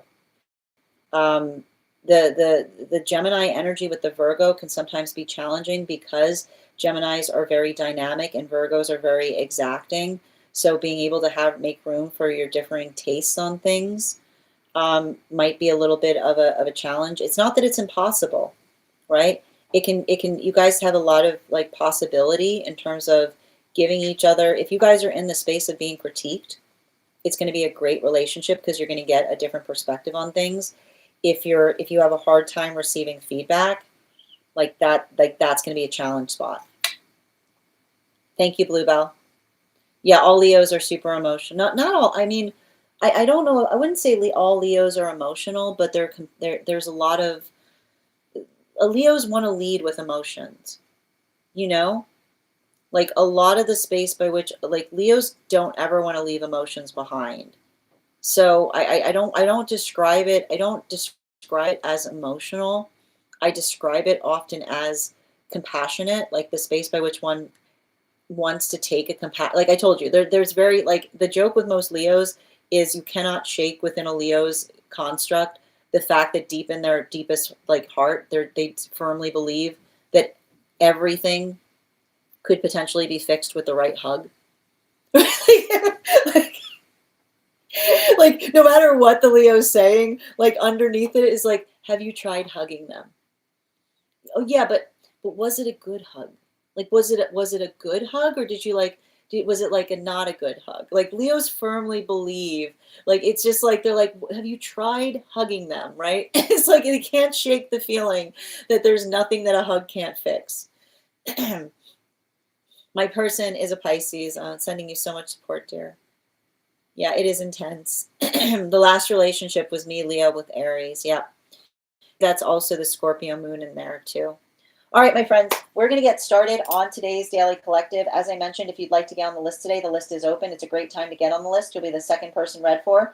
It is 3 cards for a donation of 29 or more, 4 cards for a donation of 23 or more for my subscribers. Binks and my Lio. Please keep in mind there are 2 things I do not read for across these apps, pregnancy and medical. Happy to give insight on anything in private readings, and you can book private readings on my site. We're also doing 2 giveaways today. Our first reading giveaway is going to be a reading giveaway when we get to 50K likes, so make sure you're tapping that screen, and we'll get to 50K in no time. And the other reading giveaway we're doing today is a reading giveaway for the highest gifter between now and the conclusion of the Daily Collective Read. Currently in the lead for today on that is Kath. Thank you so much, Kath, for those gifts, and thank you to everybody who has gifted. If you are on the hold list and would like to be added back to the list, please let me know the date that you are added to the hold list, and I'll be happy to return you back to the list. And that said, before we get started on today's Daily Collective Read, let's warm up those intuition muscles with an intuition check. I got the Animal Spirit Guide cards here. We're going to count back from 10, and when we get to 1, I will reveal the card. 10, 9, 8, 7, 6, 5, 4, 3, 2, 1. We got the Sow. Thank you for participating. We'll do that again after the next reading. And if you guys can do me a favor and share this live, I would appreciate it. Make sure anyone who would like to catch this reading live is here to receive it. That said, no better time than the present.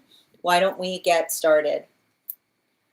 Welcome, everyone. Happy Wednesday. I'm the Gray Strega, and I'm here to give you your Daily Collective Read for today, Wednesday, February 25th, 2026. We are going to be doing a harmonic energy update today, and we are going to be starting the first 2 cards in our 5-card spread for today we have here the Strength card in its reversal in combination with the Ace of Cups in its upright.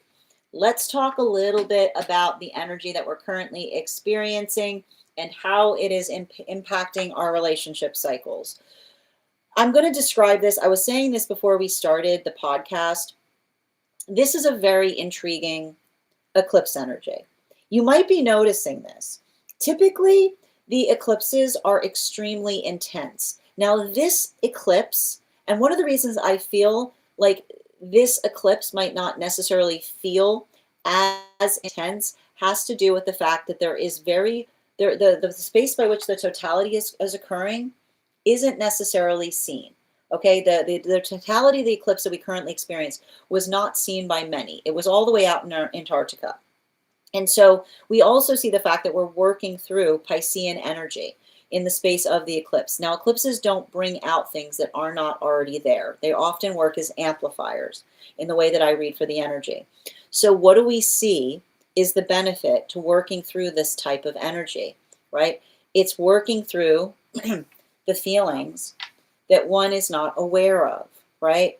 The spaces or the places, like this is coming out of that Aquarius season, working through, right? And I like to describe this. The beautiful thing about eclipse energy is when you're able to be objective with it instead of feeling affected by it, is you can recognize and understand the nature of nuanced circumstances or situations, being able to deep dive into something that one feels that is sometimes hard to wrap your hand around or to wrap your head around, right? So that introspection point, in a way, this is a very introspective eclipse cycle because it allows us to effectively deep dive into those parts of the emotions that sometimes feel like they elide us, right? Or they feel like they're sometimes out of our grasp or something that we can't necessarily see about the self.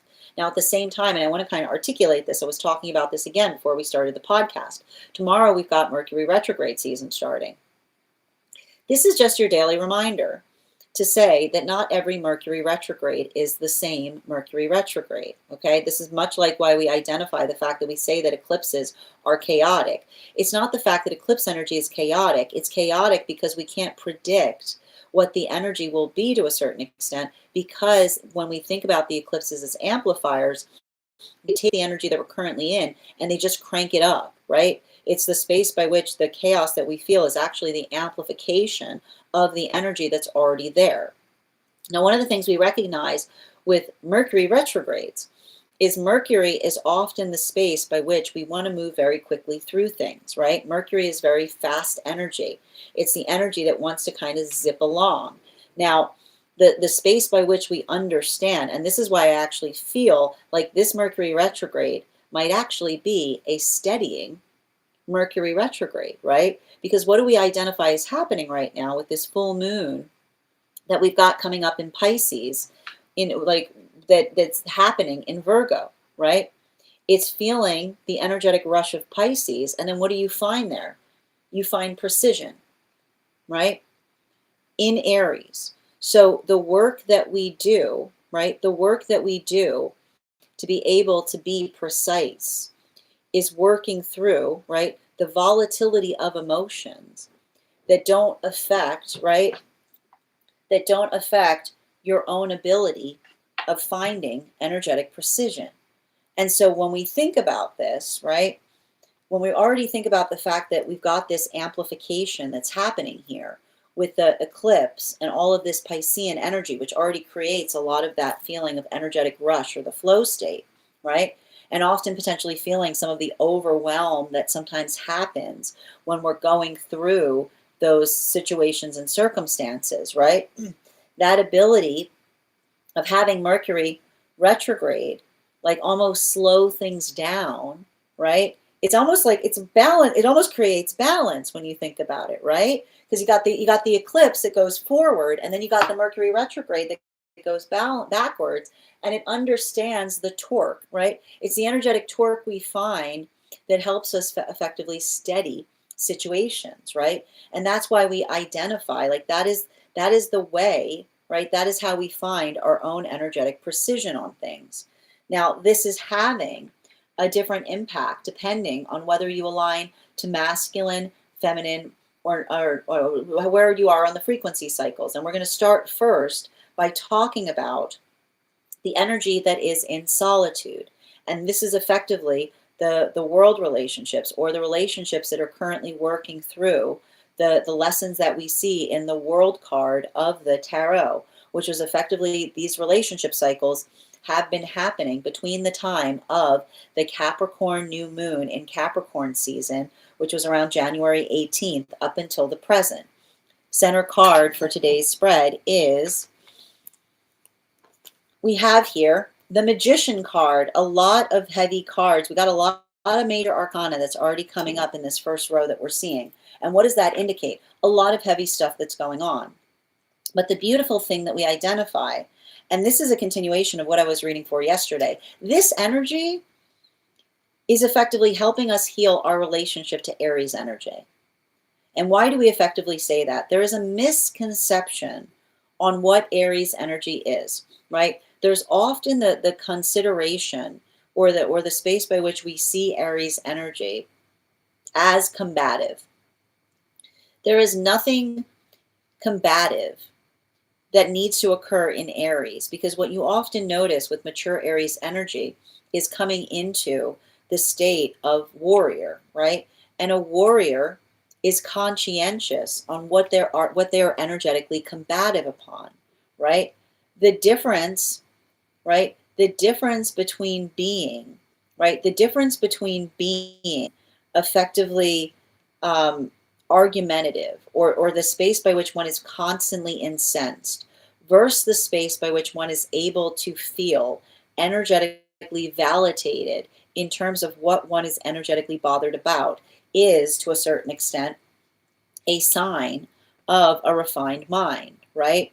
It's not the prickliness that you bring to situations, right? You don't feel like you're in a bad mood and you make it everybody else's responsibility, but the ability by which we're effectively able to diagnose the self, right?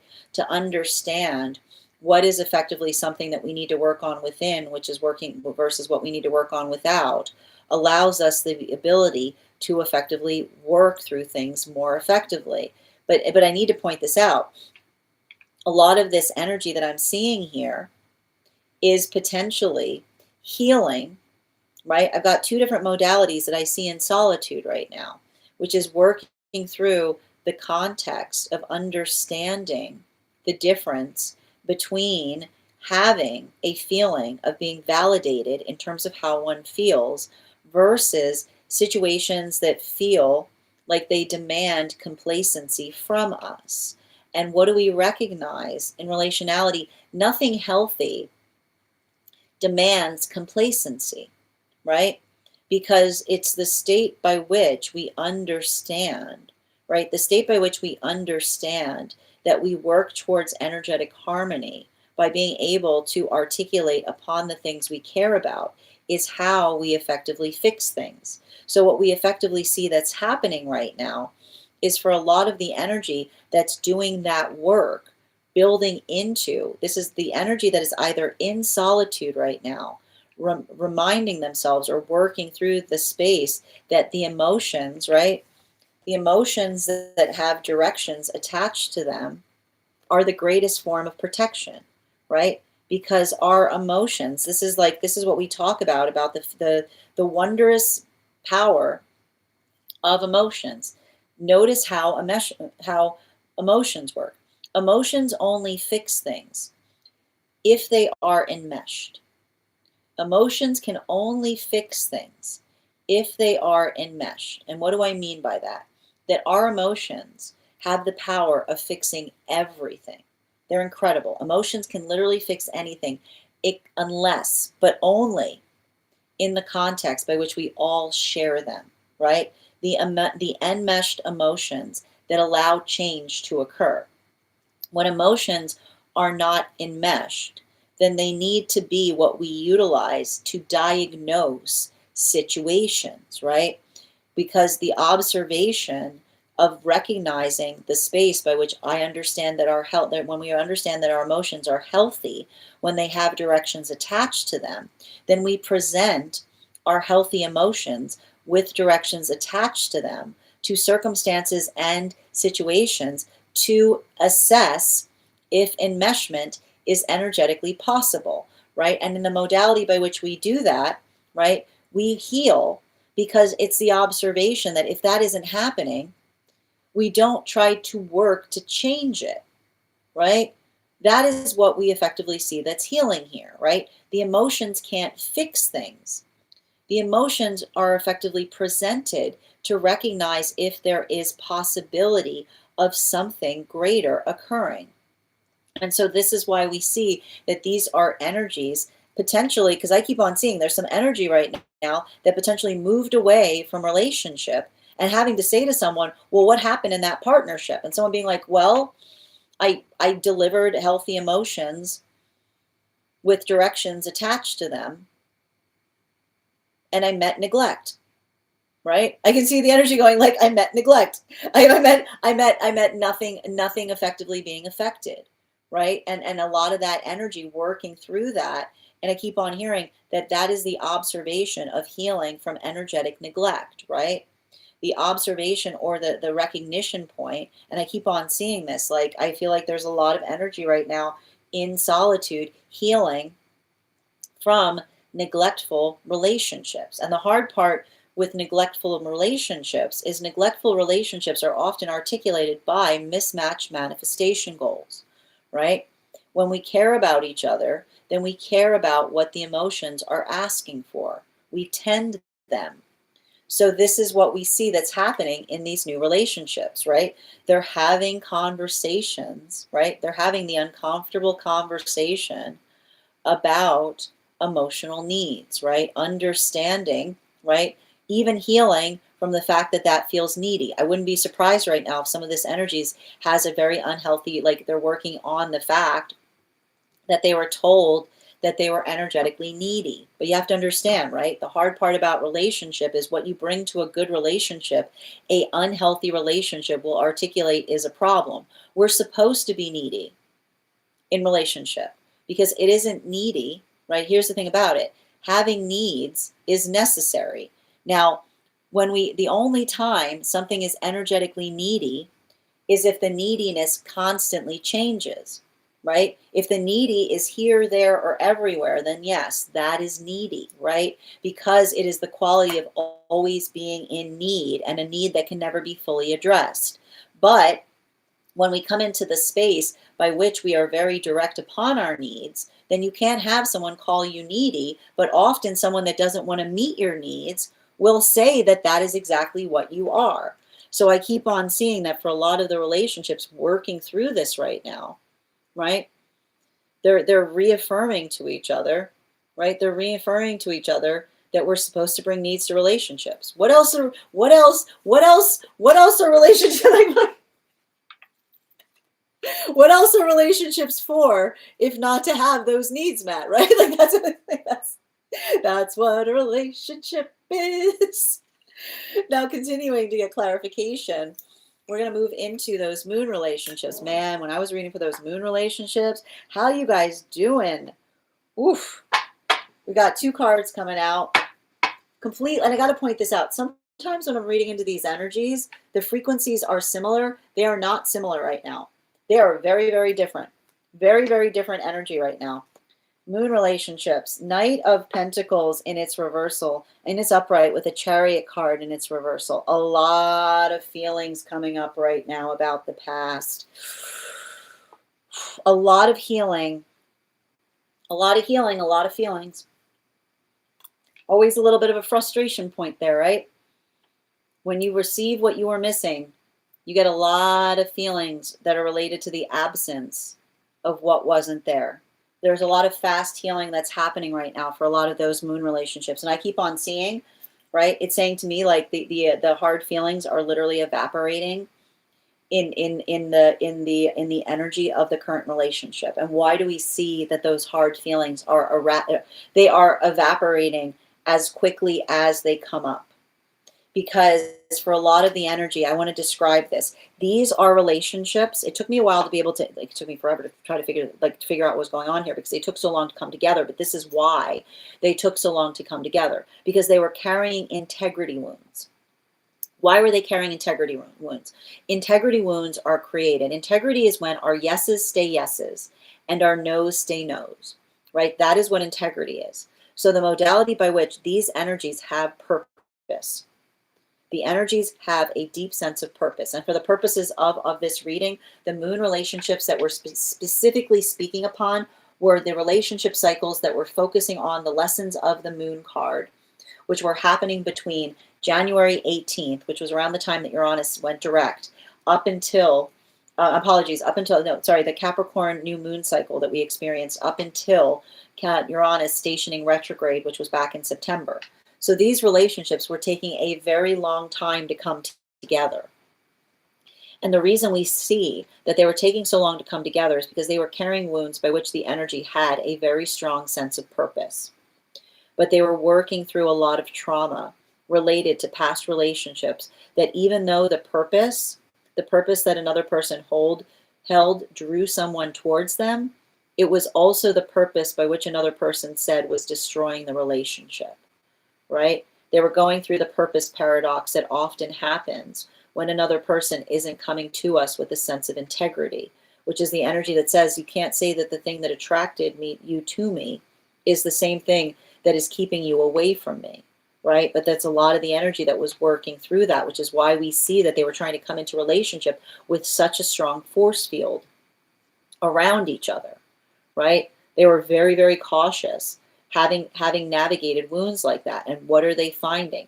They're arriving into the relationship that does not take each other's purpose personally. They take it profoundly. They're finally in a space by which the relationship feels like it is creating the healthy firmament by which they themselves can move to their purpose with even more alacrity.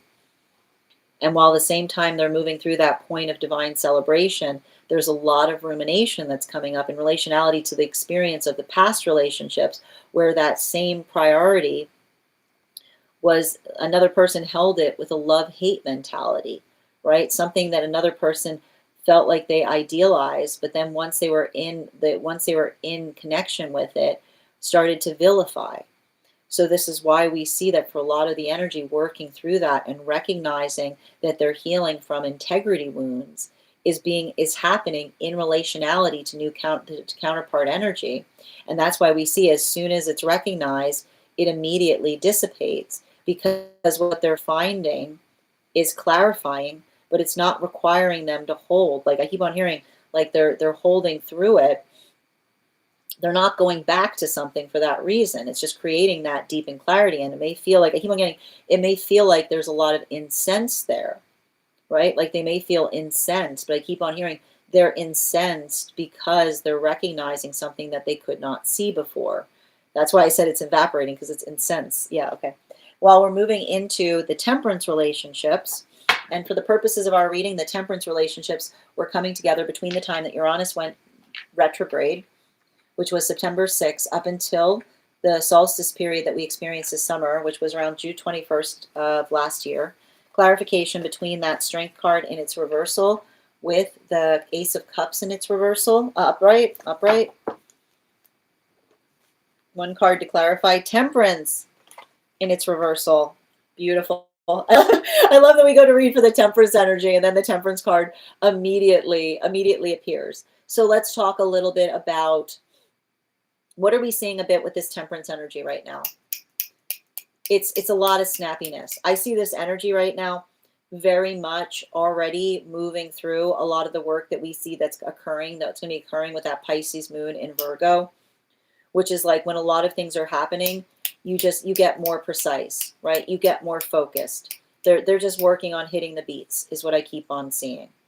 And I want to describe that a lot of the beauty that I'm seeing in these relationships, and this has a little bit to do with that Gemini energy, because the moon's in Gemini right now.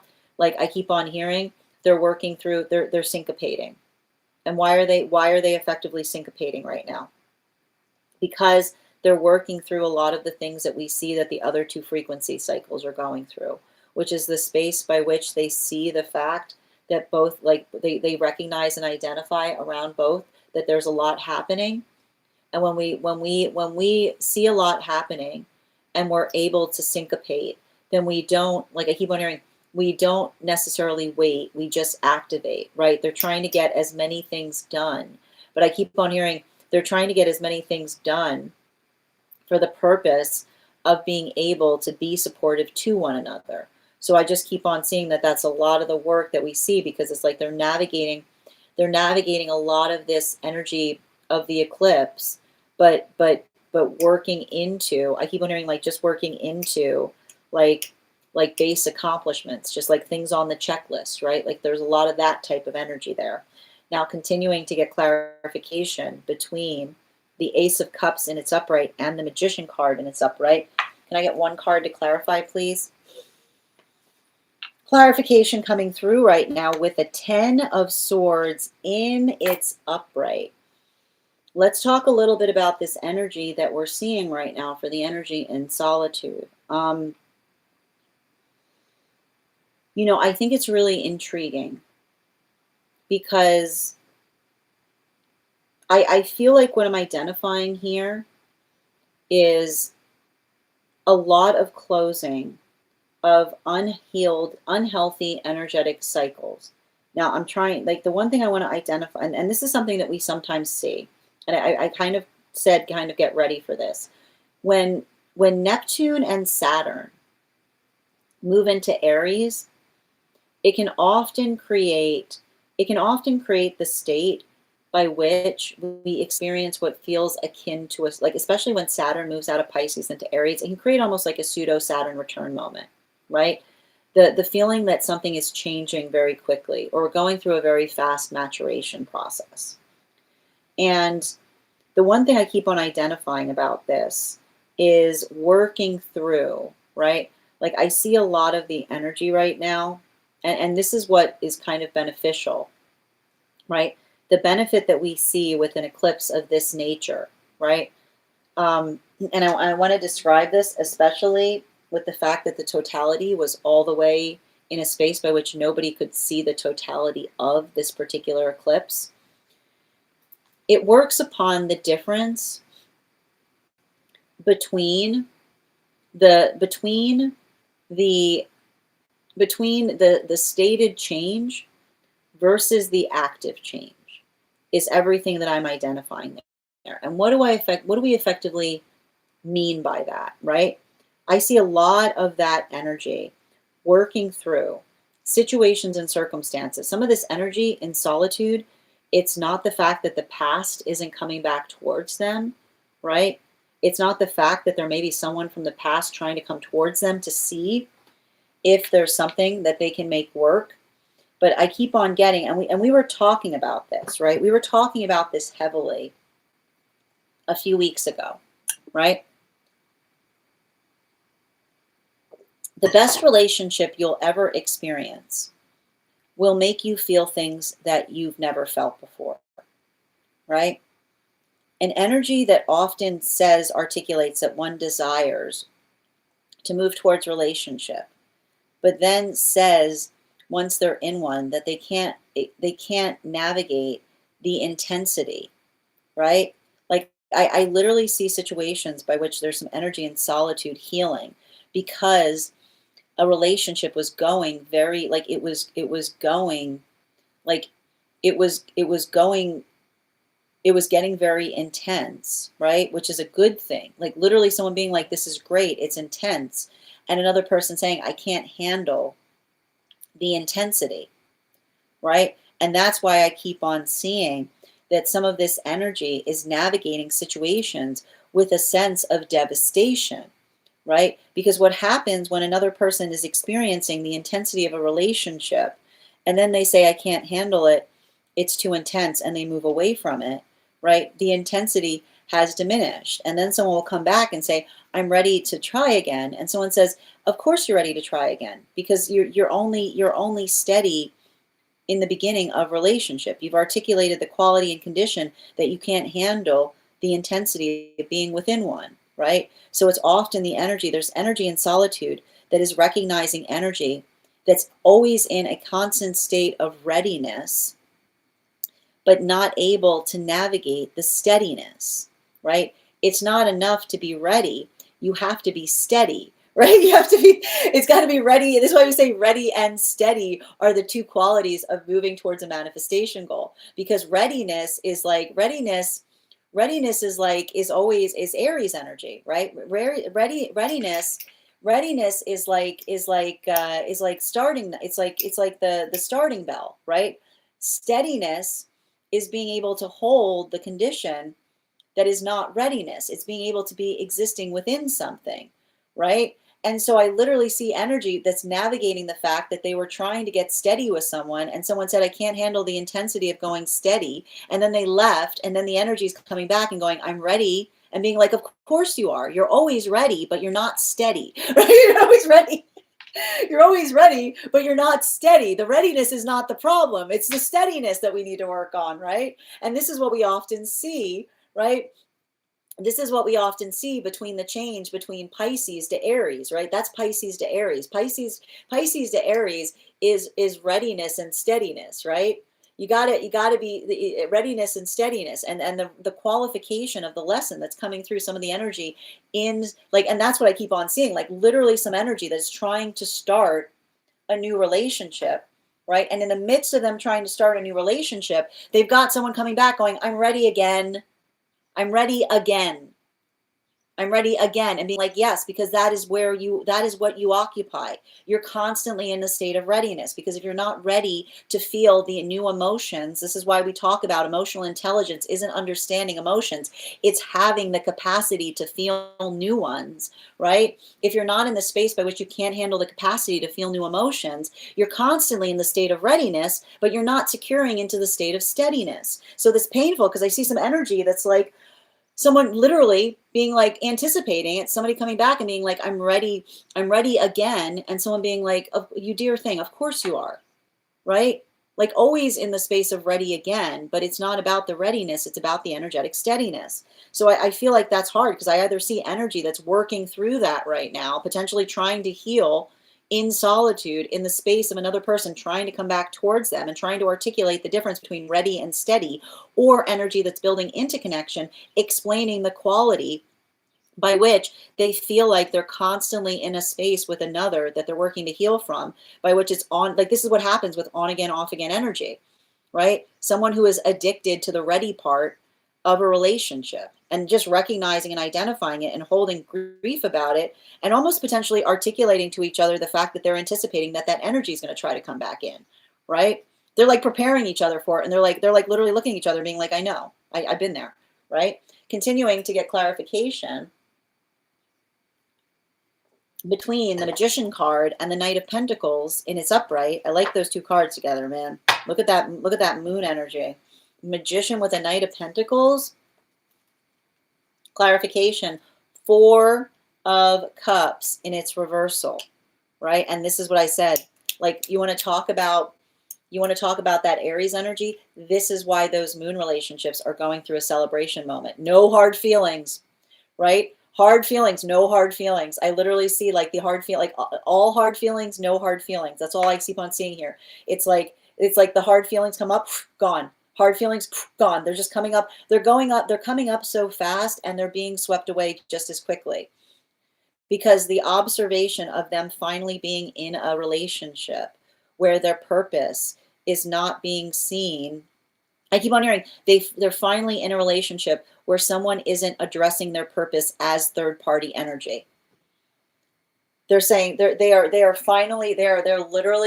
literally singing praises right now, because they're finally in a situation by which their purpose is not being identified as third party energy.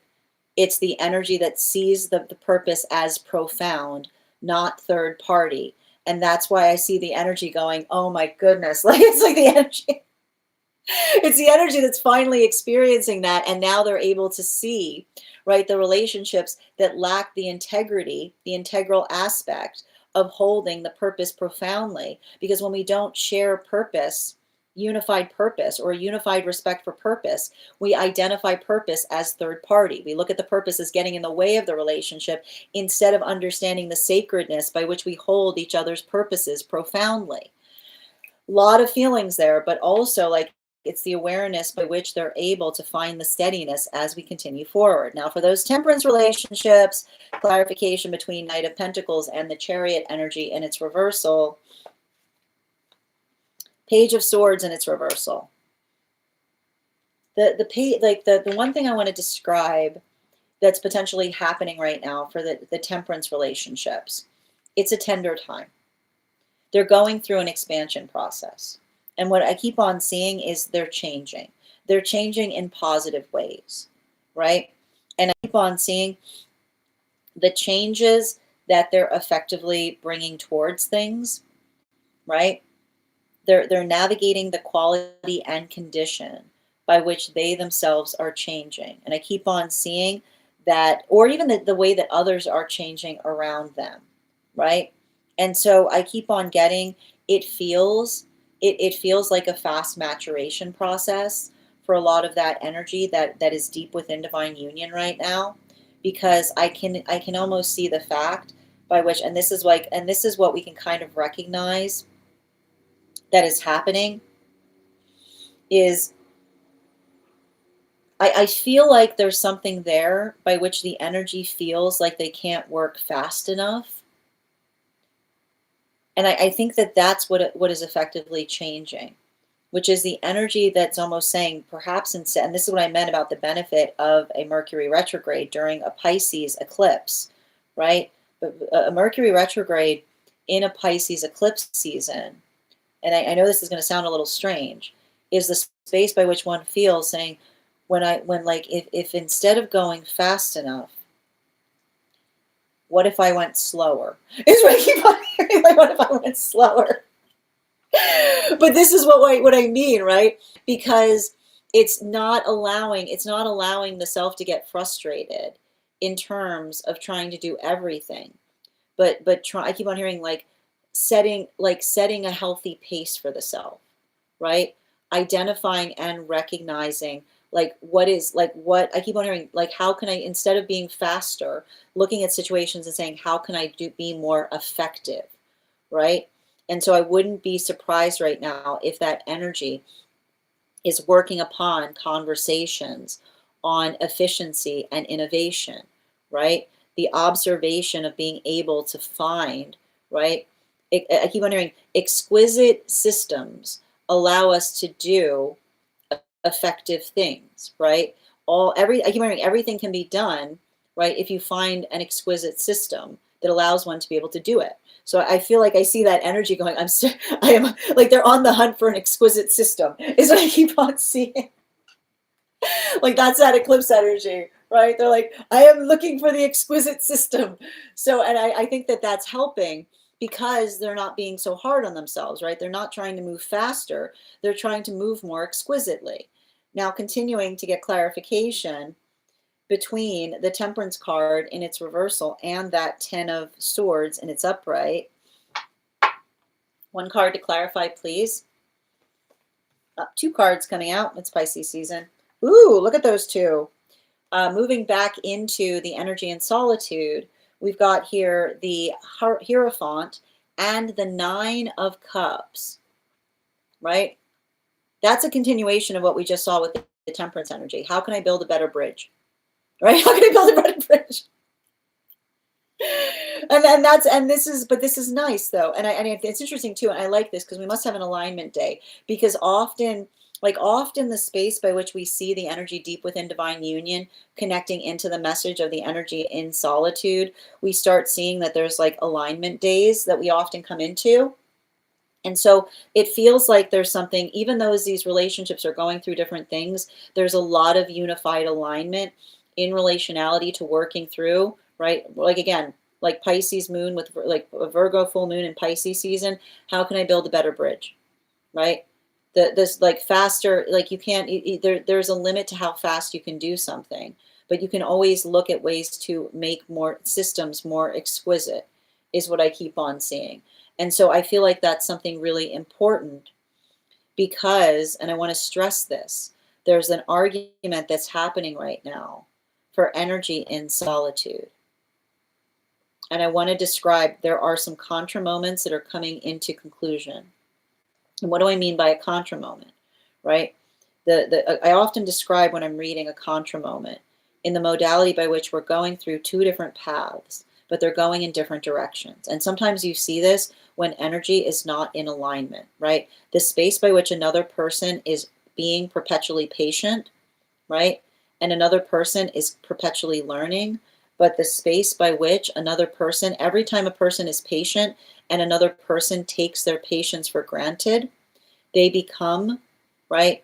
They become less energetically invested, right? The modality of feeling like the patience is taken advantage upon.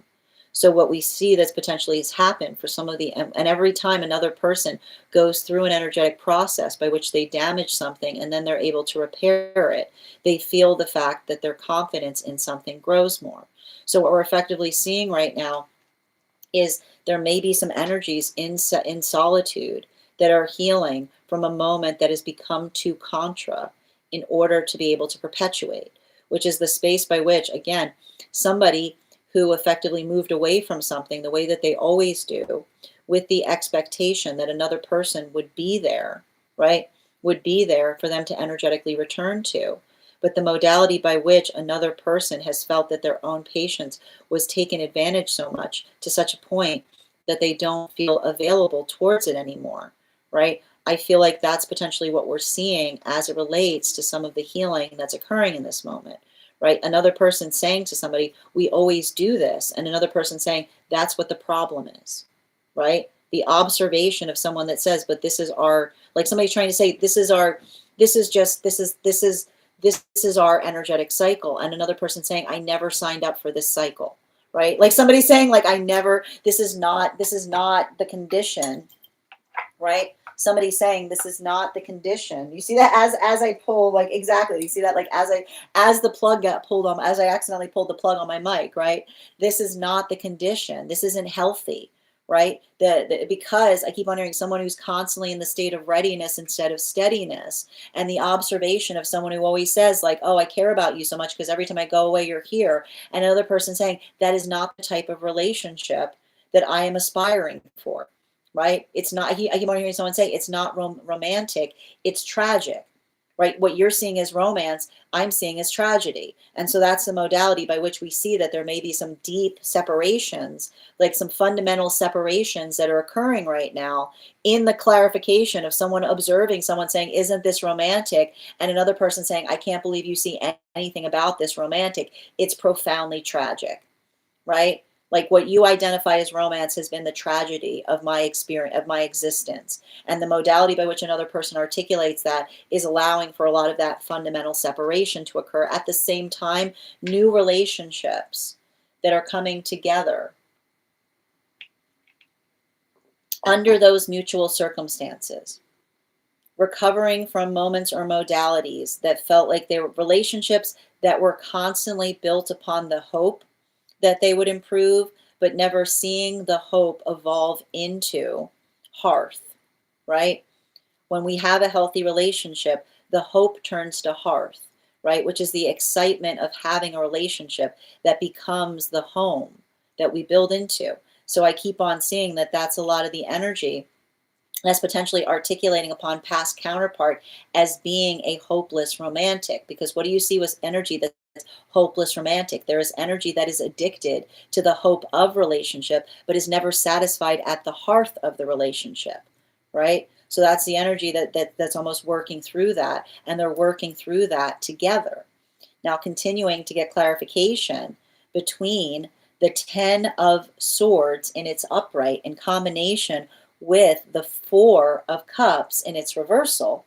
Can I get one card to clarify, please? Center card for today's spread. We got the Knight of Wands in its upright. I like this center row. I like this center pillar we got happening right now in this read. This is nice. We got a lot of wand energy. We got a lot of wand energy, and this is identifying specifically to the moon energy, the moon relationships, right? Because this is what they feel like to each other, right? They feel like they found each other's wish fulfillment, which is the energy. And this is beautiful because what are they saying to each other? We don't need to have the same purpose. We just need to understand the power of having one, right? The modality of recognizing the shared sense of purpose doesn't require one to have the same purpose. But when we understand, when we have purpose, then we hold each other's purposes sacredly, right? And this is why the energy is going through a modality of elation, because they finally feel like they're going through a relationship where another person isn't speaking upon their purpose as though it were third party. They hold each other's purposes equally in sacral energy, which is allowing them to effectively move towards their purpose with an alacrity that they've never experienced before. A lot of joy there, but also a lot of emotions that are coming up. But so it may be feeling very surreal because they've got a lot of emotions that are coming up, a lot of feelings about the past. But as soon as the feelings come up, like they're gone just as quickly. Continuing for the energy deep within divine union, clarification between that Four of Cups in its reversal and the Page of Swords in its reversal. We have here the Five of Pentacles in its upright. So let's talk a little bit like the Temperance energy right now. The thing I keep on seeing, I feel like there's a lot of compassion that the energy deep within divine, like the nice thing about this is I feel like a lot of the energy deep within divine union right now is making very compassionate choices for the self, right? And I want to describe that. Compassionate choices. When we make compassionate choices for ourselves, how another person receives our compassionate choice tells us everything we need to know about how they care about us, right? And also how they care about the self. Because it's the space by which I keep on saying the thing with these temperance energies is they work tirelessly, right? We saw this. The reason they were coming together in temperance energy is mutual. The priority of those relationships was everything is possible so long as the work is mutual. But I also see that that energy has the tendency to do heavy lifting for others, right? And that's what I meant. You remember when we were talking about the enmeshment, the emotions that are necessary in order to allow things to become better? These relationships are getting better at being able to tell the difference between the opportunities that are well enmeshed, which is the mutual energy, the space by which they put their energy to things, and they see energy that works in the same collaboration with it, right? The energy that is enmeshing or the energy that works in that same space versus the situations and circumstances by which others are trying to demand that they do all of the heavy lifting, is what I keep on seeing, right? And that's why this is how I see that the energy is being compassionate to each other, right? Because they're articulating, I keep on hearing that they're saying to each other, healthy relationships equally lift. Everybody does their part to energetically lift something. And often the space by which we recognize that another energy is asking us to do everything, that is the condition by which it's okay to depart from things, right? That is exactly the modality by which it's okay to depart from things, because it should not require, right? It should not require one to do everything in the modality of being in something healthy, right? Equal torque. And that doesn't mean, and this is what we recognize, right? Equal torque, right? You find torque in healthy relationship, and it doesn't mean that torque is always found in the same thing, right? We always have different torque in relationship, right? I might bring something here, you might bring something there, everybody brings some torque, and what do we have? Next thing you know, something's in the air, right? It brings the space by which we're able to do something. But the shape of trauma is often articulated by energy that doesn't want to do anything, but puts all of the weight on another person, right? The negligence by which energy says, oh, I just assume someone else will do it. And in the modality by which another person, right? It's the same thing that we saw that was happening in terms of the energy in solitude working to heal, right? The energy that says, oh, I appreciate you so much, and being like, I don't need appreciation, I need help, right? Like the space by which when we care about each other, we don't use our hands for applause. We use our hands to get in there, right? We use our hands to get the work done. So we see that that's a lot of the energy that's working upon, right? Working upon the sensitivity in relationality to how others, right? I keep on hearing the refinement of appreciation, but not just the refinement of appreciation, the refinement of collaboration, right? Appreciation is nice. Collaboration is better because it's the modality by which another person collaborates that allows something to become incredible.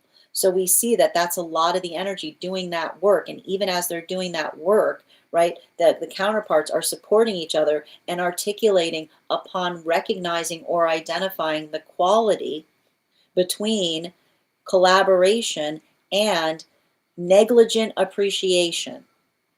Collaboration and negligent appreciation. Continuing to get clarification between the Hierophant, the Nine of Cups, and the Knight of Wands in its upright. Can I get one card to clarify, please? Moving back into the energy in solitude, we have here the Three of Cups in its upright. Now, what do we see with that Three of Cups? We've got a lot of cups energy here. And I like this because this is a continuing conversation on the value and the power of enmeshment, right? When we're often working through, right, when we take enmeshed approaches to things, then we understand that everybody does something different, right? Everybody does their own joyful part. And when everybody does their own joyful part, something becomes incredible in the process. And this is why comparison is ridiculous, right? Comparison is literally the death knell of anything beautiful, right? Because when you're working into attunement, right? I want you to think about the space by which you hear something harmonic. When you listen to something harmonic, is everybody playing the same instrument? No, that sounds terrible. Okay, it sounds terrible. like everybody's just like everybody playing like no, that does not sound good, right?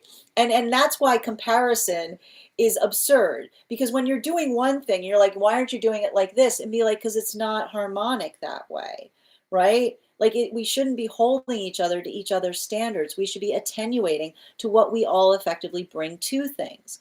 And when we are attentive, then we attenuate, we understand, and this is what we mean by alignment, right? Alignment is understanding the beautiful power of attunement. And attunement is the space by which we don't have to all do everything the same way. We don't have to think the same way. But when we're all pulling in the right direction, then it doesn't matter the way by which we do it, so long as the intention, right? So long as the stated intention in the right direction is pure. And you can tell when something is purely attuned because it is not energetically discordant. And often, here's the funny thing, right? Discordant energy is often energy that's trying to do the same exact thing as everyone else. It's mimicry, right? Discordant energy mimics. Attuned energy listens, okay? And so this is why comparison is absurd, because the modality by which, right, the modality by which we take things personally is the space by which we say, well, if I have to do it, why can't they do it? Because they're attuning. Because we don't need everybody doing what you're doing, right? What does that even mean, right? It's a space by which it's absurd. And that's why when somebody gets all up in their feels, right, somebody will literally be doing something exquisite and then they'll be upset because others aren't doing it in the same way, saying like, but you're the exquisite, like it's the exquisite energy. So when we recognize that, then we don't get upset. We don't look at each other, right? We just listen. We recognize what we need to bring, right? And we ask a question, and sometimes we're energetically directive. So I keep on seeing that for a lot of the energy doing that work, right? That observation, right? It's the sense of it's the sense by which we try to bring forth our own energetic contribution to things. And so I keep on seeing the reason that this is coming through so much right now for the energy in solitude, as I told you, some of this energy in solitude is healing from negligent partnership, right? And what is often the sound that one experiences in negligent partnership, right? Oh, you're just not really showing up for me, right? But I keep wondering the lack of the amorphous lack is often what you'll hear in a negligent situation. And what is the amorphous lack? It's interesting, right? Because when another person is amorphously lacking, they'll usually say something is missing, right? But they'll never articulate what it is. And they're failing to recognize that what's missing is them, right? What's missing is them. It's their own intention. It's the space by which they look at things to satisfy instead of looking as to how they can effectively flourish into them.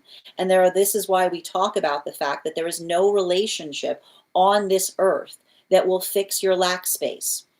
And in fact, you will find the best relationship. If you bring a lack space into a good relationship, you will ruin the relationship with the lack space. Because it's a space by which you have to say to yourself, is that lack space you're feeling something that you're just feeling for the first time, or have you always felt that way? Because if so, it's not the relationship that is causing the lack space. The lack space call is coming in from inside the house of the self, right? And so this is why we see that some energy right now is having to navigate the space by which they're trying to heal from a relationship by which another person hasn't healed their lack space, which is what all they experience from them is lack, right? When they're away from them, all I can do is think about you. Oh, I'm in love with my lack. Oh, you're not here and I want you so much. Of course you do. Of course you do. You're in love with your lack space, but then you're in the relationship. This is just not hitting. It's just not hitting the way it used to. I don't know what's happening. I feel like something's missing. I feel like something's missing. Of course it is. You're in love with your lack space. So then they go away and then they go, oh, I'm missing you again, right? And when somebody recognizes the fact that energy can be addicted to their lack space, right? Then it's the energy that says, of course, like that's the quality and condition of a relationship with someone who is addicted to their lack space, which is the space by which everything they do, right? They're in a relationship. They're in a very invested relationship with chasing after the feeling of yearning. Yearning's a powerful drug, right? An energy that is constantly in the space by which they're looking for a relationship, but then they feel unsatisfied when they're in one, and then they go away, and then they say that they're addicted to a person. That is someone that is completely intoxicated with the yearn. Right? The yearn is an urn. There's nothing there that can flourish. And the more that we're able to recognize that, the more that we're able to understand that within us, we start to fill that with things. And it's the wildest thing ever. You start filling it with things, and suddenly your life starts to flourish. And suddenly you don't look to relationship to fix the yearn, but you bring the fulfillment with you into the partnership. And the reason I keep on seeing this is for a lot of the relationship, they're literally having to explain the quality of desiring a partnership with someone and saying the relationship is failing because it's all hope and no hearth, right? It's always someone articulating upon the fact that they're almost ready, but they're never fully ready. They're always articulating upon the fact that they're feeling they're almost close to solving the ennui. But the ennui is not something that goes away. The whole idea of ennui is it always feels like you're just about to heal it, right? And when you recognize that that is the condition of it, then you stop allowing it to prevent everything that is exquisite in one's own life, right? This is why we talk about good is better than done.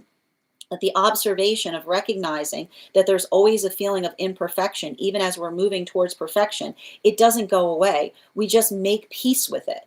And so I see that this is a lot of the new relationships that are coming together with energy that has worked to make peace with their ennui.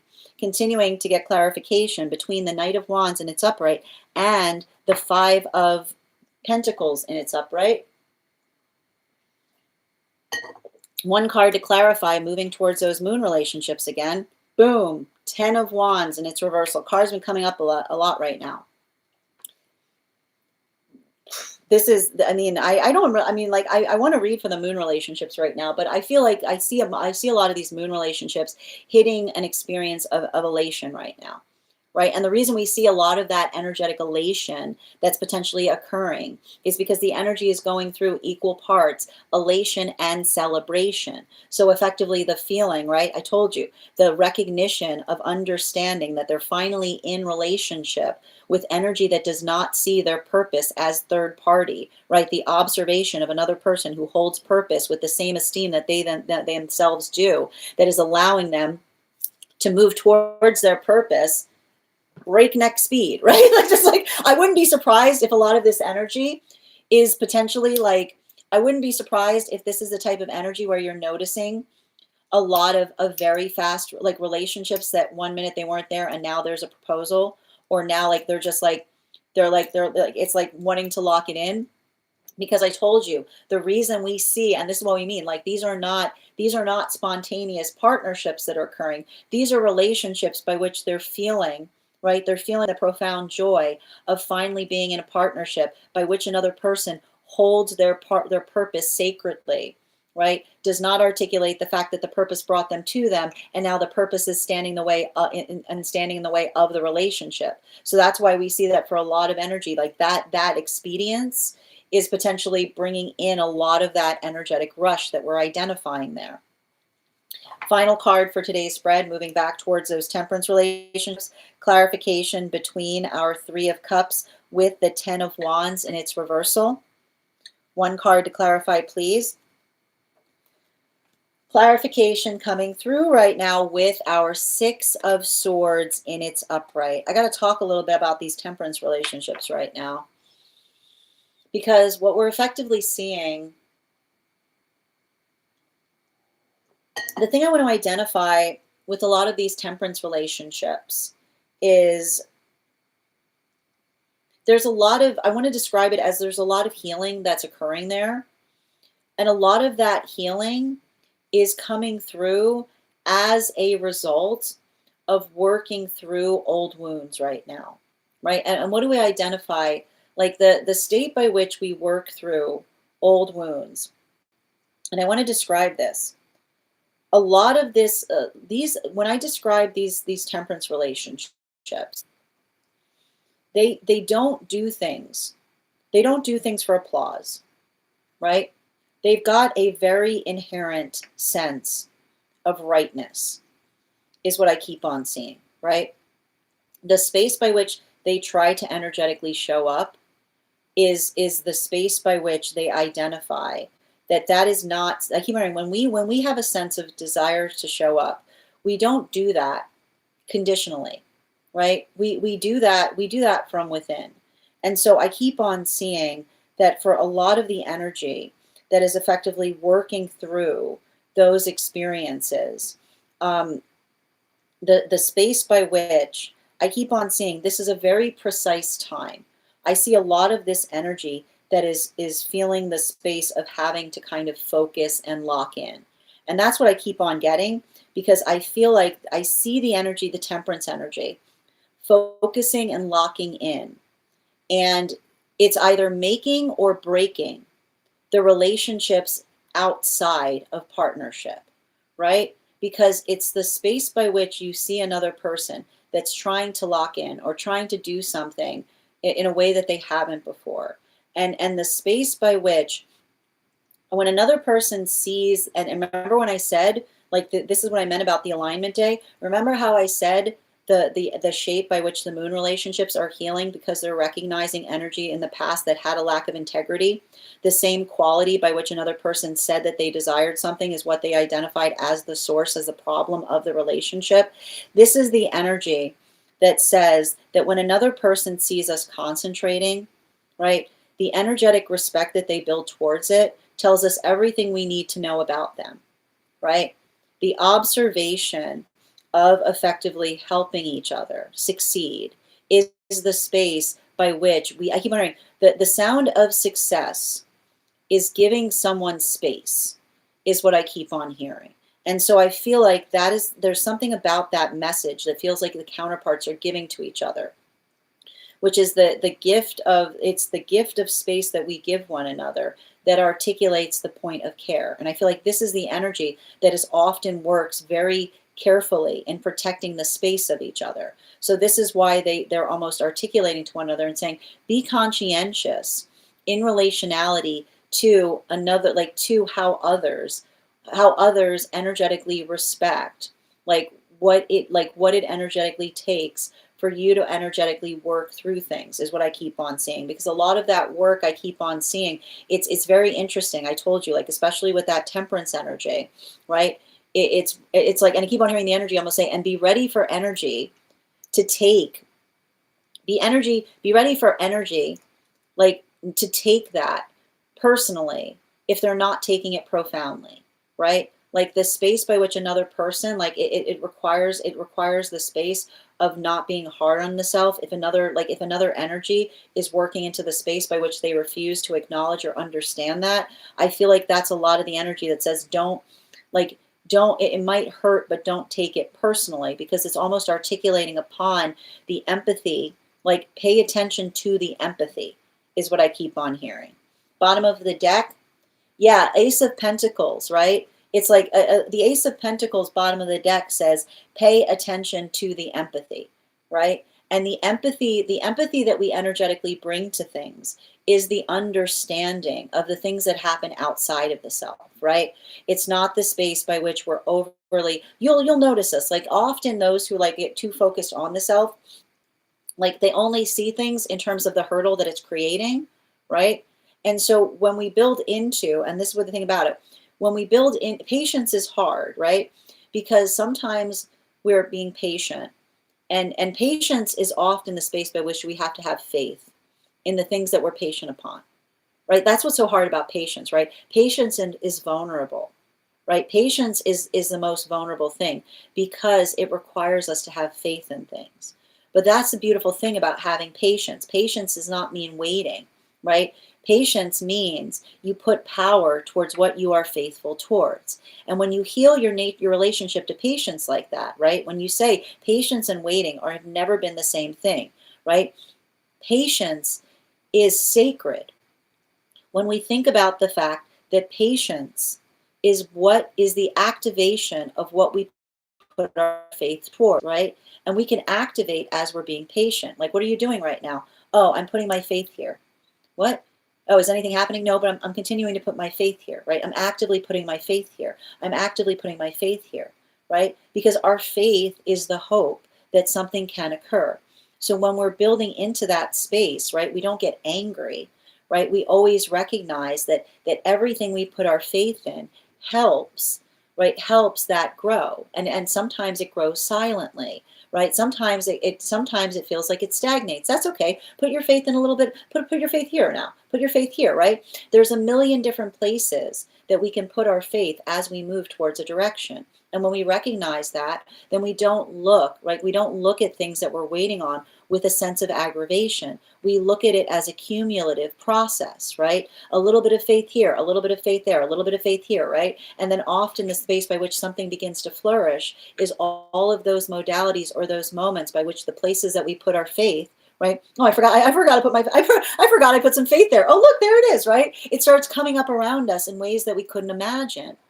And that's what's so beautiful about it. But we have to have compassion for ourselves as we navigate those processes. So make sure, right, especially with an eclipse like this, if you're feeling frustrated, take that frustration and move it into faith towards something that is energetically important, right? Don't let the frustration flounder you, because when you react from frustration, you flounder, right? But when you move the frustration into faith, you flourish. That is our daily collective read for today. I want to thank you guys so much for being here and receiving it. Just a reminder, if you would like to book a private reading with me, it is a two-step process. You have to book the reading, you have to pay for the reading. Please make sure you do both if you'd like to have that reading. Most importantly, please remember that I will never, ever, ever, ever, ever, ever, ever reach out to you for a private reading. I will never DM you. I will never PM you. I will never slide into your inbox and tell you that I have a very important message that only I can deliver. The only way that you can book a reading with me is if you book one on my site, so I encourage you to do it there. A couple of updates before we move into personal readings today. First and foremost, thank you to everybody who participated in our recent class on the Sword Suite. The Sword Court cards. We'll be having our next class on Thursday. Thursday, March 19th at 6 p.m. PST, 9 p.m. Eastern. We'll be continuing our studies into the tarot with a focus on the sword court cards. If you want to take, if you would like to take a part in that tarot class program, all you need to do is head on over to my Stack and become a paid subscriber. Your paid subscription to my Stack is your ticket of entry into our live classes each and every month As a monthly subscriber, you will have access to over 9 hours worth of material in the Tarot Church Library class archive. Now, it's not necessary to catch up. I'll be giving you an update on everything we've studied prior to beginning the next class, but the materials are there for you to receive as you're ready to receive it. You'll also have access to a one-on-one chat with me and the other students to ask any questions that you may have in relation to anything we've learned and studied thus far. And if you become a founding member, not only will you receive a discount on the full year's worth of classes, you'll also have access to over 20 hours worth of material in the Tarot Church Library class archive, as well as the opportunity of receiving a complimentary mentorship class with me if you are inclined to receive one. One of the things I tried to do in these classes was make them accessible to the absolute novice tarot reader as well as the seasoned reader. There's definitely something there for everyone. Don't let your lack of experience or your robust experience prevent you from joining us in these classes. And even if you don't become a paid subscriber to my stack, I would encourage you to follow me there to stay up to date on any new offerings or services. I also post my mystic meditation articles there, which give you updates on everything we've been seeing energetically in the cards on a lunation cycle. I'm going to be releasing one shortly on this full moon in Pisces that we've got coming up soon. I also want to let you guys know that on top of my standard life path readings, I also offer mentorship classes. These are for any of my students seeking a more personalized educational experience with me. I take a very limited number of students for this reason, as those classes are focused on each individual's personal spiritual goals and journey work. Those classes can be purchased on an individual level or as a monthly class series, weekly or bi-weekly, as your schedule permits. Also, for my students seeking more consistent weekly tarot support, I'm very happy to offer weekly tarot insight packages. That is a package of 4 30-minute readings, again, weekly or bi-weekly, as your schedule permits, so that you can stay more consistent on your personal journey. And I'm also very happy to offer dream interpretation readings, which you can purchase per dream or as a series. If you purchase a series, I would encourage you to start to keep a dream journal, as we will meet weekly or bi-weekly with that journal and utilize the tarot to understand the key themes and messages coming towards you in the dream space. I want to thank you guys so much for being here today and sharing in these messages, and we will do this again on Monday. That is our daily collective read. We are going to get started on personal readings. Congratulations to Nikki. You got the highest gifter today. Thank you so much. And Kath, you came in second, so you will also have an additional card in your read. If anybody else wants to get on the list for today, the list is open. It is 3 cards for a donation of $29 or more, 4 cards for a donation of $23 or more for my subscribers, Binks and my Lio. Please keep in mind there are 2 things I don't read for across these apps. Pregnancy,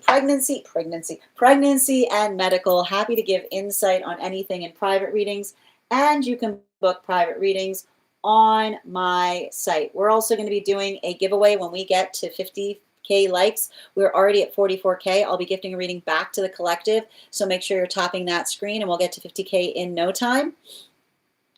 And I'm just going to take a few minutes to read over some of the comments that came through as I was reading. Also, if you are on the hold list and would like to be added back to the list, just let me know the date that you were added to the hold list. I'll be happy to add you back as well. Adam, thank you so much for those gifts. How are you doing today? And Theo, over on the place where we keep the videos, just a reminder to anybody who's joining us on any of the other apps, you can also get on the list today via my tree that has Binks in it in my Lio. I would like to argue cardinal signs are more dominant, or at least try to be. Here's the... It's an interesting conversation. I think it depends on the cardinal sign. I would argue. I feel like there are some fixed signs, right? I don't know. Like I don't know if I would put it directly towards cardinal or fixed. I would say it depends on the astrological sign, and also to technically the energy around the sign work, right? It's an intriguing question. How you doing, dear? Just reading over.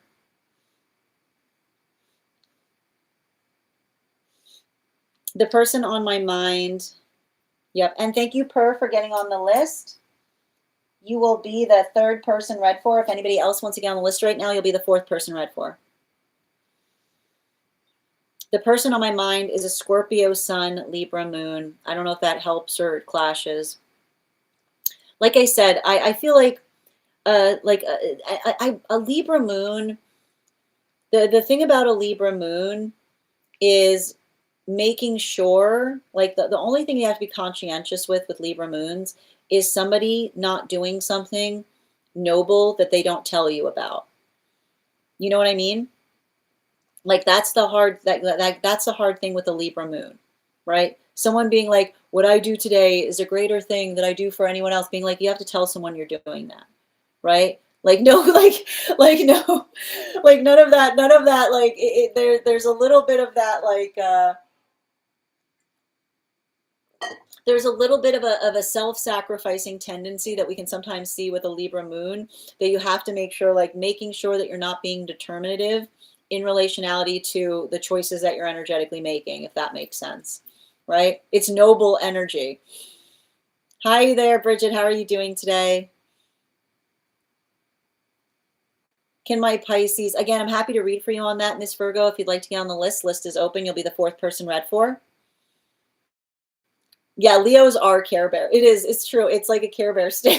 It's like, but what about the power of friendship?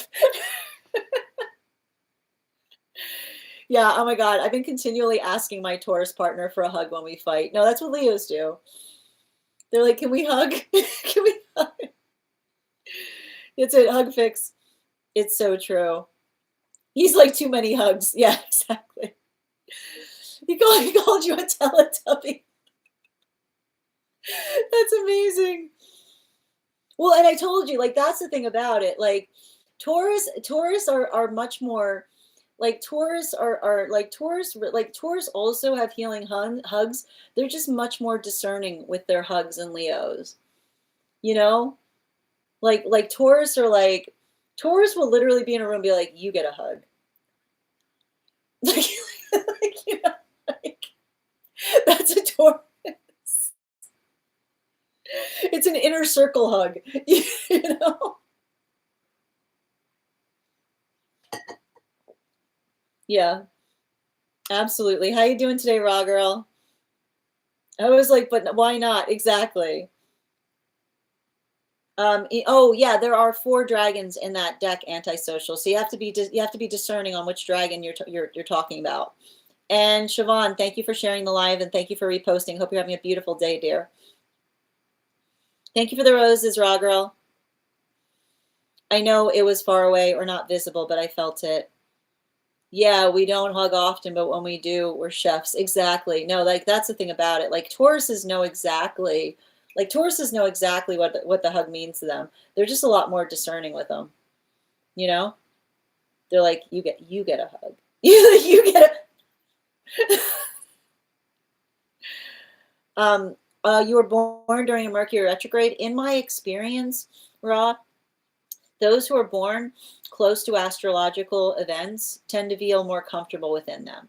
So I wouldn't be surprised if everybody's running around like crazy when Mercury's in retrograde and you're like, I don't know what's gotten into everybody. I feel just fine, right? I wouldn't be surprised if that's something by which you don't necessarily feel that affected. You might feel comfortable when they're occurring.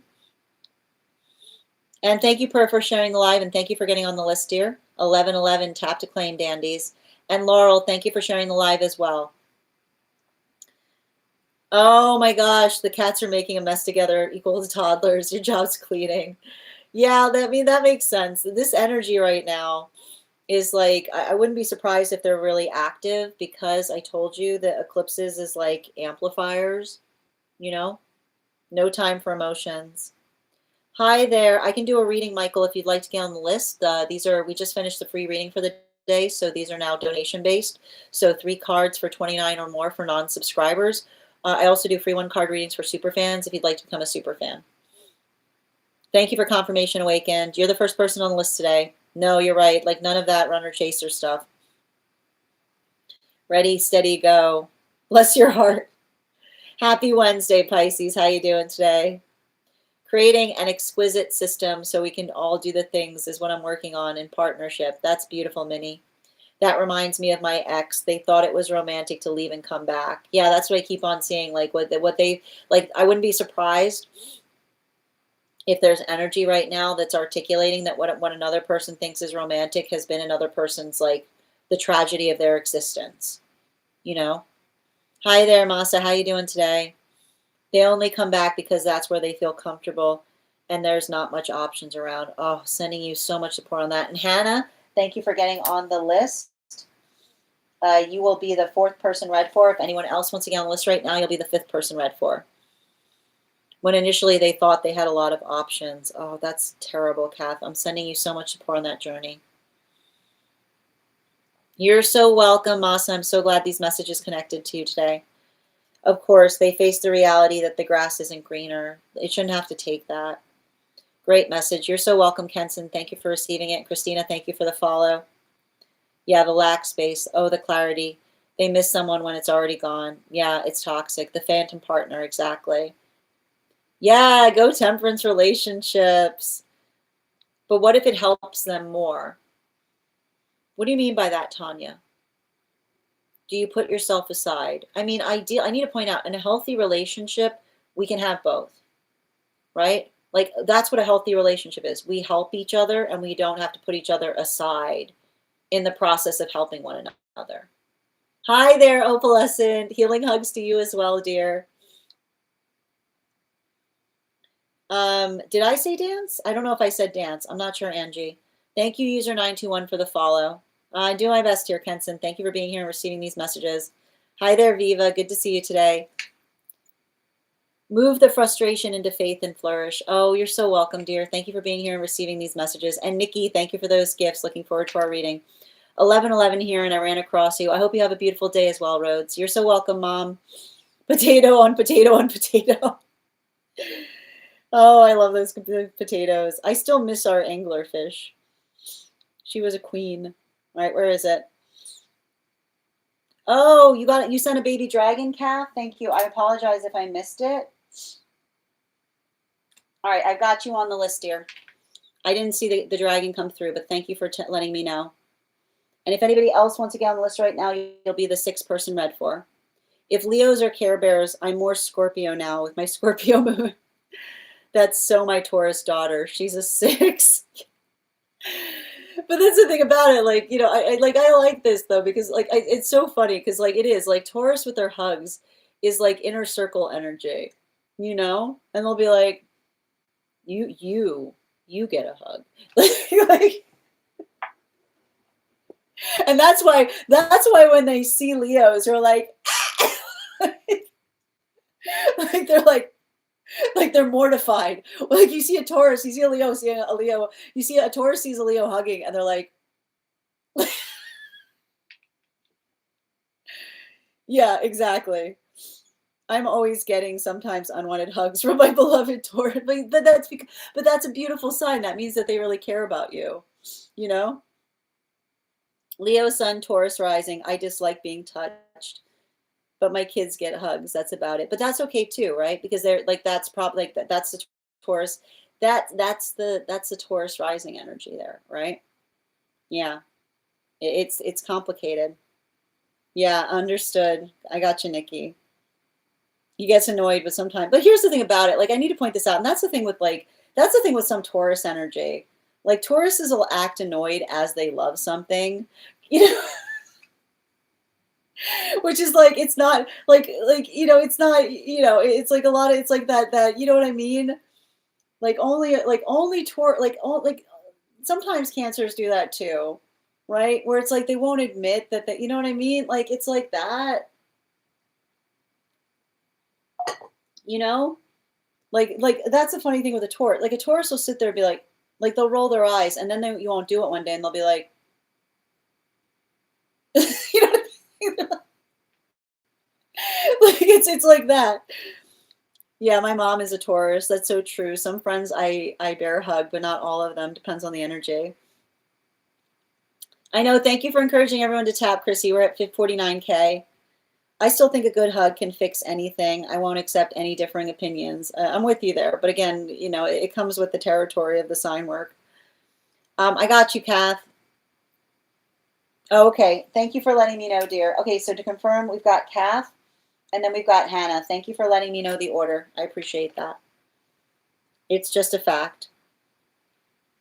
It's not a fact to a Scorpio. Like, go try to tell a Scorpio that a hug can fix everything. You know, like you say that to you go to like You go to a Scorpio and say a hug can fix anything. A Scorpio is going to come out with a list of atrocities. They're going to literally be like, okay, here, I've got a list. Tell me how a hug would have fixed these. Oh, but your cat's loving my live. Hi, kitty. Yeah, he's like, really, we're not Teletubbies, but he also loves. You can. Here's the thing about. You can usually like. That's the thing about it. You can, like a Leo's good at telling when like a Taurus is being fake. Like it's a fake mean. You know what I mean? You know the fake mean. You know what I'm talking about? Like, brr, you know what I mean? Like, brr, like it's like that type of energy. You know? Yeah, you gotta love it. No, yeah, no, Scorpios do not believe. Scorpios do not believe a hug could or should fix everything. You know, but a Scorpio will viciously protect someone who does, if that makes sense. A Scorpio will viciously protect someone who does, right? Like that's the thing about them. It's like, all right, we're gonna get started. The first person we're reading for today is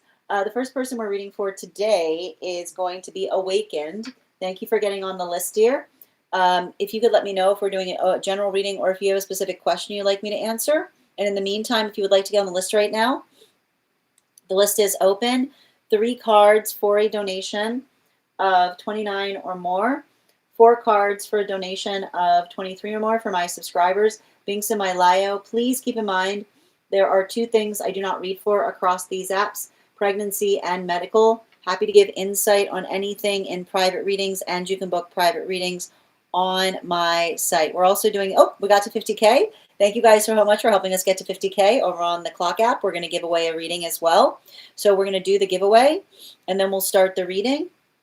And if anybody else wants to get on the list right now, you will be the 6th person read for. Excellent. And I've got you. We're going to be doing a highest priority. Absolutely. I'm okay with being a Teletubby. Go careful, I'll take it. All right. I am thinking of a number right now. Between... I'm thinking of a number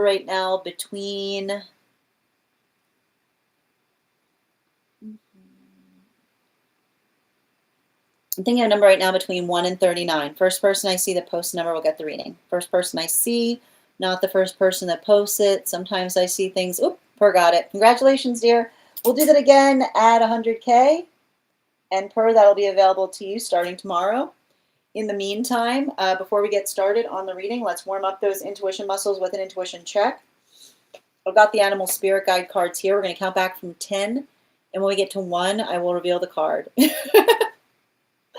10, 9, 8, 7, 6, 5, 4, 3, 2, 1. So, well done. We'll do it again after the next reading. All right, we're doing a highest priority right now for Awakened. And I'm going to pin up Awakened here. Make sure to give Awakened some love. Just fine. I got to go back all the way back up the numbers. Excellent. Perfect. All right. Can I please get... Can I get 4 cards, please? Highest priority.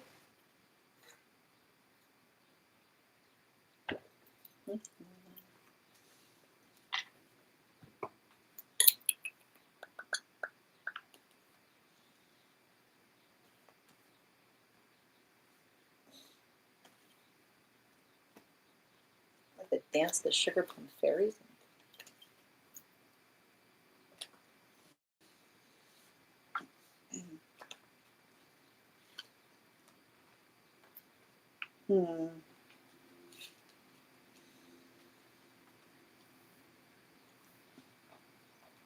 Oh. So,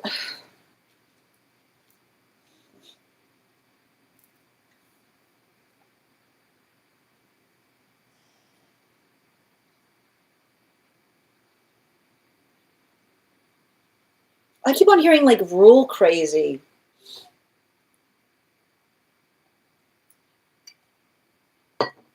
You know?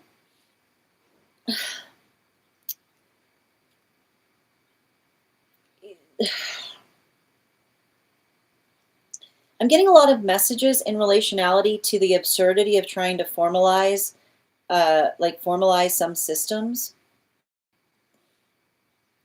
particularly as it relates to something that you do. And I want to describe this. I often see this with energy that is literally holding the ceiling up on things, right? Um, when when another person asks us what we do, and we are literally in the business of preventing catastrophe. It's very funny because energy that is dismissive will literally say something like, well, I just don't see what you're doing because I don't really think that that's a problem. And you being like, exactly, right? Like the energy that often diminishes a role of someone that prevents catastrophe by saying, we don't have that problem here. And you being like, yes. Yeah, you're so close. You are so close. You are so close to you are so close to understanding the value of something that I do, right? You're so close. Just reach a little bit further, right? Like literally the ignorance it takes, right? Like the ignorance it takes for someone to be like, oh, I think you're being a little, and that's all. And the part, like, it is literally the type of work that's thankless, right? Because the space by which you're potentially making another person aware of a problem before it occurs is why it doesn't occur. And then someone being like, I don't really see what you're doing here, being like, I'm keeping the worst thing from happening, right? And every time you'll often see this, right? Well, what'll happen? Like someone cocky will come in, right, and be like, "Oh, we don't need any of that. This is extraneous, right? We don't need any of these energetic safeguards. We don't need any of this stuff, right?" And then, right, that is literally the sound of everything falling apart because another person exists specifically in the space of being energetically cautionary, right?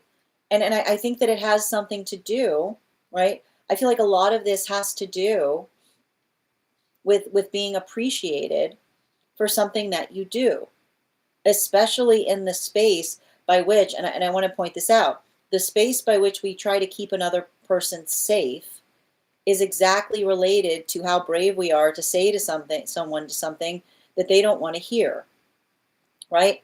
This is often why you see that the space by which another person usually goes through a catastrophe, right, is the space by which they don't want to hear anybody saying anything to them that they don't feel inclined to listen to, right? Because that's literally the sound of someone being so in their ego that they just move away from something that isn't, like, something that they don't want to energetically address, right? It's a lot of that, like, la la la, it's like a lot of that type of energy. um I think it's interesting because I feel like I see you talking ad nauseum with someone about it. But the thing about it is often when you experience someone like this, you have to like talk around them, right? And it's literally hilarious because energy like this will be like, you know what, you're the first person that's ever said something to me like that. And you want to be like, you foolish fool, right? Like, yeah, like I like the reason that I'm the first person that's saying something is I'm the first person that cared enough to tell you, right? Like the sound of another person who takes offense in the space by which you're trying to give someone honest feedback. It's interesting because it feels like an angelic message. You can't get anywhere with someone like that. You can't, all you can do is try. All you can do is try. And I want to, and I keep on hearing it's not a wasted effort. It's not a wasted effort because you know why? I keep hearing, sometimes it just takes two. And I want to explain the reason about that. And it's interesting because it's funny because you've got a message that's coming through, and it feels like somebody who's close to you. And it feels like somebody who you've ruined, like it's not, you didn't ruin this connection, they did. But it feels like they're trying to blame you for the fact that their connection's ruined because you were trying to have an honest conversation with someone. And the reason you got an angelic and somebody in spirit that are working together on it. And the thing that they're explaining is the first time someone hears something like that, right? They flip out about it, right? They go through the paces of the fact, I can't believe they had the audacity of saying that. I can't believe they would even suggest such a thing. But what did you just do? What are they going to do with that? Right?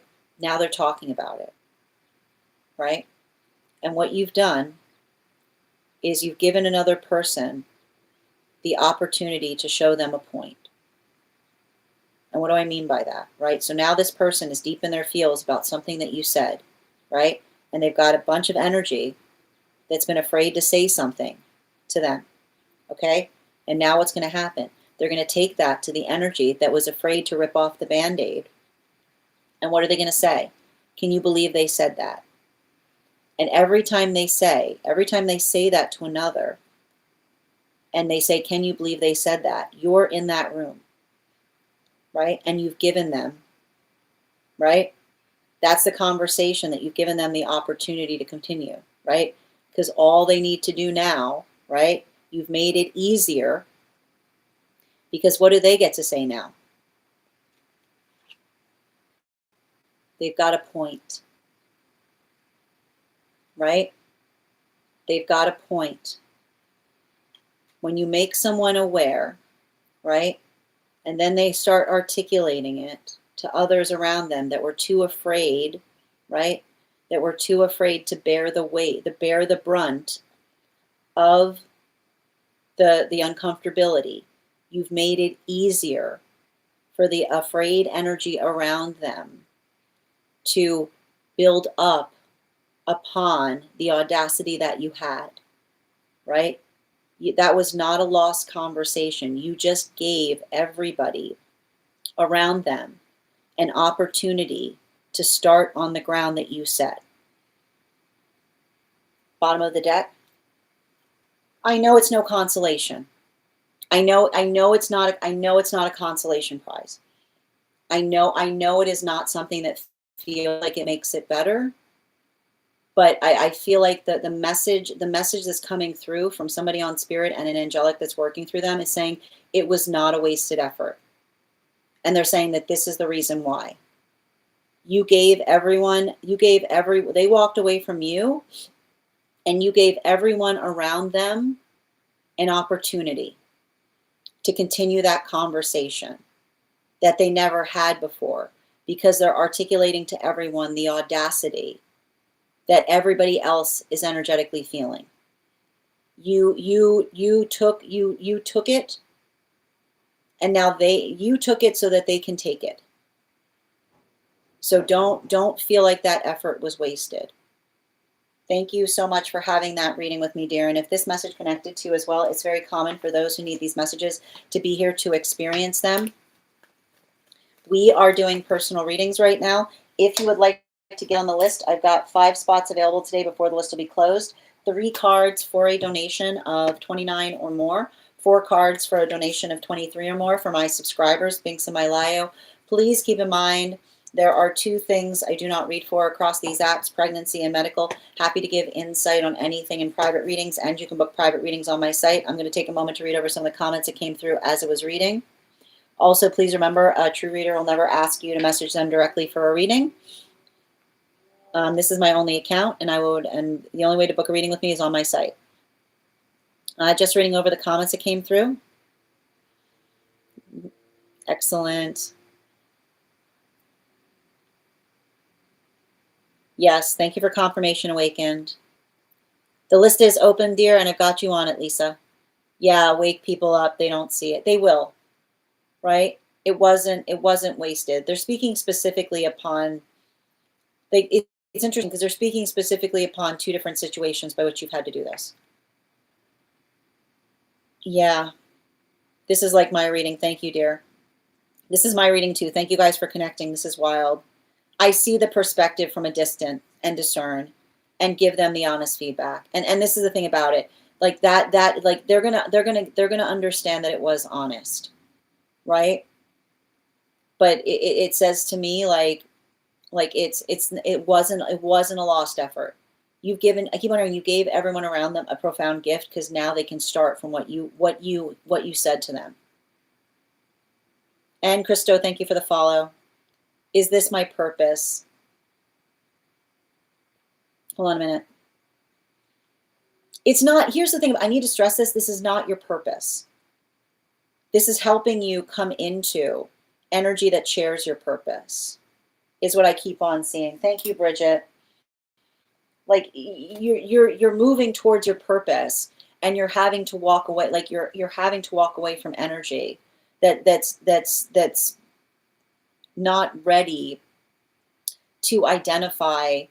Like I feel like it's you having this, like I feel like I see a lot of modalities by which you're about to work with someone and saying to them like, not like that, like I'm not okay with that, you know what I mean? Like it feels like and I want to describe this, like keep staying focused like that, right?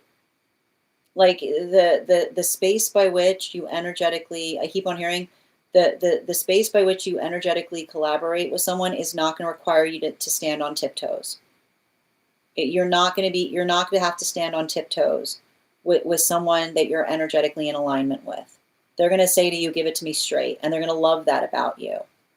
They're going to love that about you. That's going to be they're going to look at that as your highest quality. Thank you so much, dear.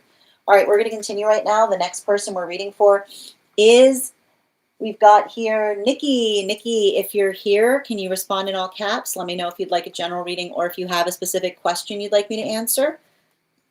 And if anybody else would like to get on the list for today, I've got 4 spots available today before the list will be closed. 3 cards for a donation of $29 or more. 4 cards for a donation of $23 or more for my subscribers. Being semi-lio, please keep in mind there are 2 things I don't read for across these apps: pregnancy and medical. Happy to give insight on anything in private readings, and you can book private readings on my site. It won't, it's not that it will, it does. If it's already doing that, it's not a will, it actively does. Excellent. We haven't done superfan cards yet, Nicole. After we finish the personals. Outside tea, we've got a dream interpretation coming through. Yay! Excellent. And just a reminder to friends, anybody who wants to get on the list with a dream interpretation, you can include the notes on the dream in the notes when you send the donation. You can also post it in our subscriber only disco channel in the appropriate channel. All right. And before we get started, I know it was so sad when I was away and I didn't have the dream coconut.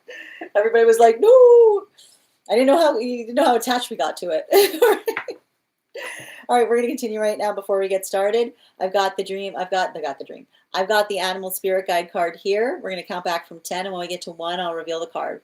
10, 9, 8, 7, 6, 5, 4, 3, 2, 1.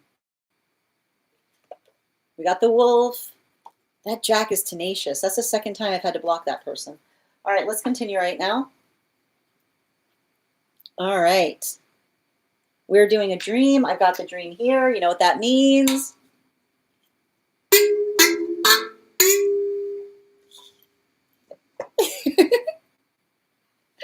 All right, let's get to it. Dream interpretation. Hold on, there's some context.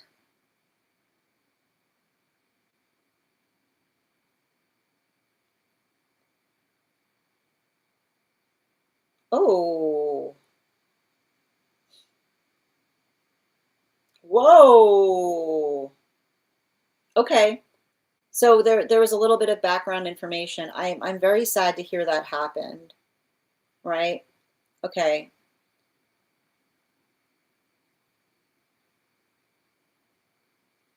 Okay. So we're gonna give a little bit of context in relationality to someone having an uncomfortable experience in relationality to in a spiritual setting. Now, the context of the dream says that in the dream they were back in that experience, and the individual said, um, before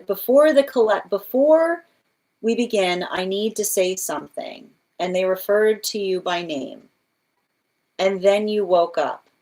It felt like a liminal or symbolic moment, and I'm unsure whether this was simply my subconscious processing or some form of energetic communication. I'm wondering whether this individual feels apologetic, even though I haven't received an apology, or whether the dream was subconscious processing or something more spiritual. Can I get 4 cards, please?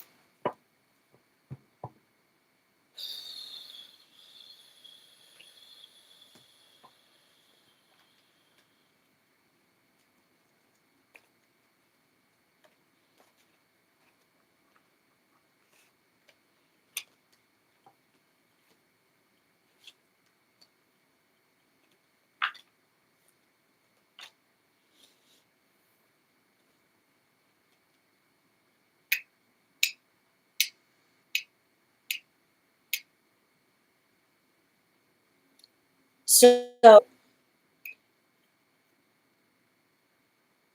the dream is based upon the dream is a retranslation of the reading. And I want to start the way I want to the way we have to in order to go forwards, we have to recognize something that at least I'll give you my energetic opinion in relationality to the difficulty. And this is often why a lot of my mentorship work, I work really hard with those who I mentor in having to recognize that our capability of being able to effectively work as in the context of being healthy and supportive is recognizing and identifying the shape or the space of our own energetic ego, right? And when we read, right, it's very difficult because there's always an interactive moment, right? And I know this sounds a little bit complicated, and I try to explain this to those that I help mentor with this. The reading also acts as a mirror for the reader to a certain extent, right? In order to be able to build empathetically into a reading, I need to energetically connect with you. And so my relationship to the self is absolutely, our relationship to the self as we work on being readers is integral, because often the space by which we read, we have to confront the self, right? As we're reading and be able to discern between any energetic feelings that we have in relationality to the mirror of the self that are reflected back to us, that stand in the way of being able to energetically read or see another, right? This is often why I interpret when I'm trying to teach on the tarot that the 2 hardest individuals that you'll ever read for are those that you carry a close connection to, right? Because you're already invested in the path work. It's hard to extricate yourself, and the ability to read for the self, because the ego wants things, and the ego wants to get very greedy in relationality to what it potentially sees within the reading. So when we think about that, we're going to talk about the context of the dream, because the dream was a reinterpretation of potentially how one needs to experience what was happening in that energetic moment, right? Which is the effective, and I like to point this out, and your guides are being very clever here, because a good guide will never tell you what to think. They will show you something to to help you be able to discern how to energetically think about it. Now, the important thing that you articulated that was happening in this dream was that you went through a traumatizing moment, right? And what is a traumatizing moment? You arrive somewhere expecting something, and it went far afield from anything that you were anticipating to receive there, right? It felt like you left with something that felt hurtful instead of helpful. And further, the space by which another person was potentially putting coming into the space of potentially lecturing, right? Like it feels more like you were going for a reading, and instead of receiving a reading, you received an energetic lecture. And I know, I'm kind of lecturing now too, but I'm trying to be aware of that. Okay, but this is the important thing, right? Because, and this is what the guides are effectively showing you in the dream, right? In order to help you process what was effectively happening in that moment, right? Because I keep on seeing you saying, why did that occur, right? Potentially feeling like you are articulating something that created a lot of volatility for another. So the modality by which you articulated that in the state of the dream, right, you effectively identified, right? You asked for something, and then they said, before we begin, I need to say something to you, right? And this is effectively the wound that occurred in the moment by which you experienced it, right? The guides are effectively clarifying everything else that happened, and they're showing you the source of the trauma and what is the shape of the trauma that we see that happened in that moment, right? They said, before we start the collective, right? I need to talk to you directly. Which what happens if they say, before I do something for everybody, I need to talk to you, which is the modality by which it made them feel like they were othering you, right? That in the dream space, they said there are two things, right? There's the group, there's the healthy group, right? Here's the healthy group, and here's you. Right? Here's the healthy group, and here's you. Right? So this is, and I'm not, and here I got to stress this is a shadow work dream.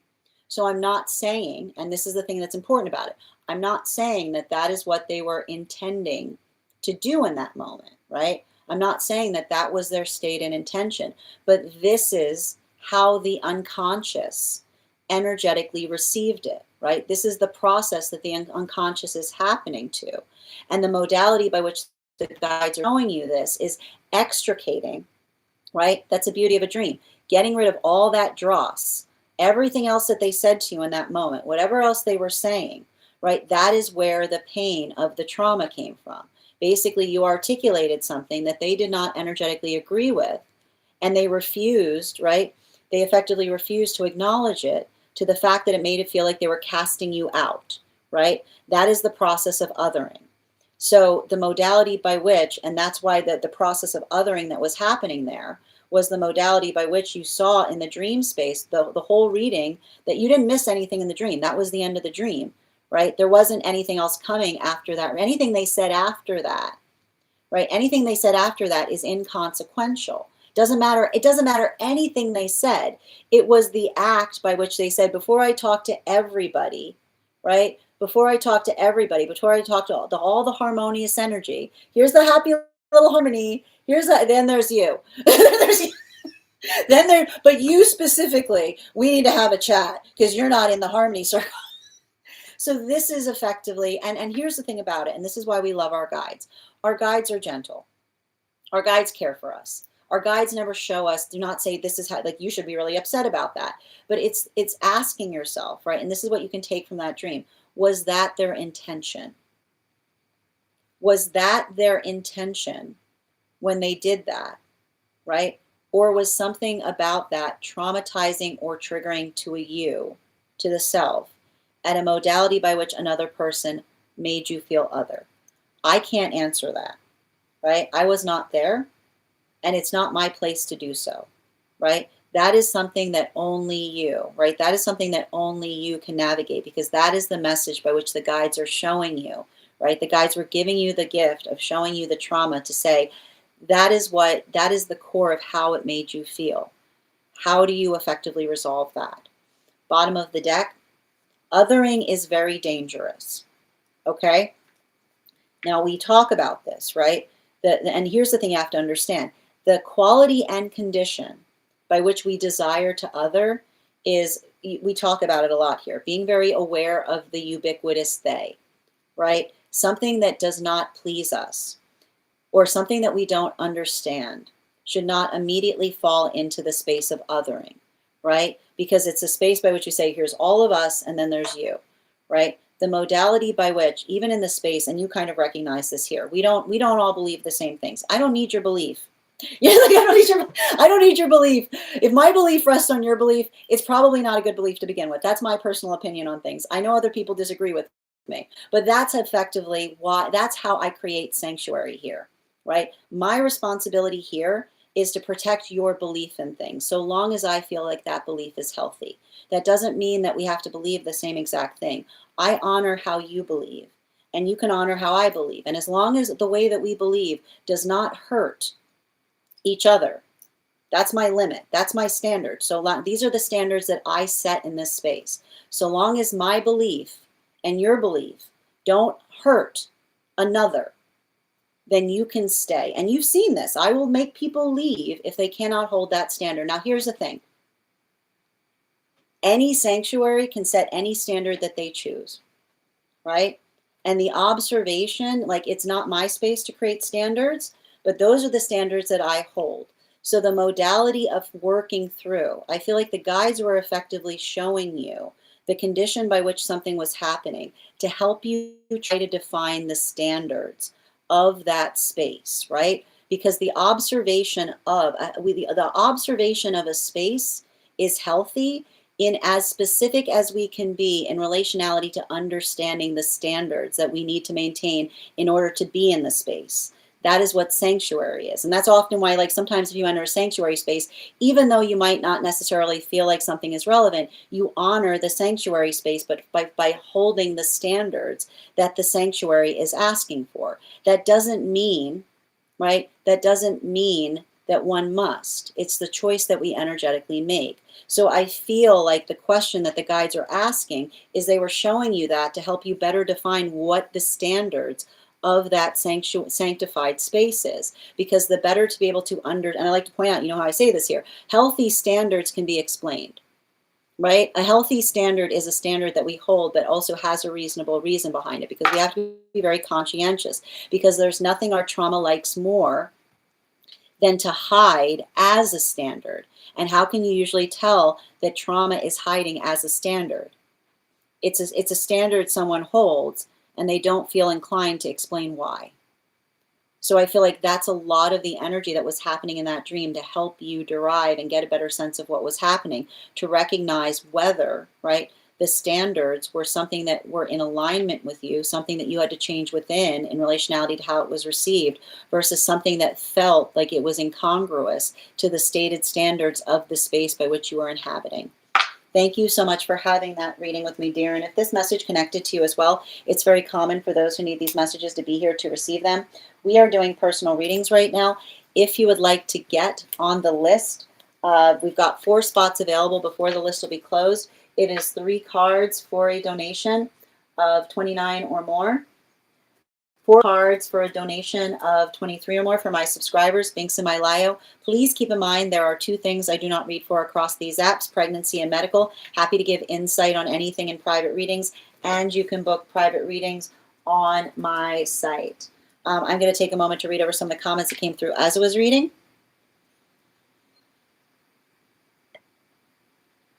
Hold on a moment.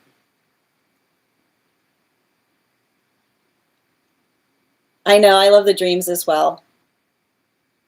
No, I can see it's a very uncomfortable like a circumstance that you explained. The ring clicking is new, but it was like I was getting a lot of metronome energy when I was reading it, which is like, it's like working through, like, Is it this or that? Is it this or that, right? Yeah, the thing is, it wasn't, it was just an opinion. Yeah, exactly. Excellent.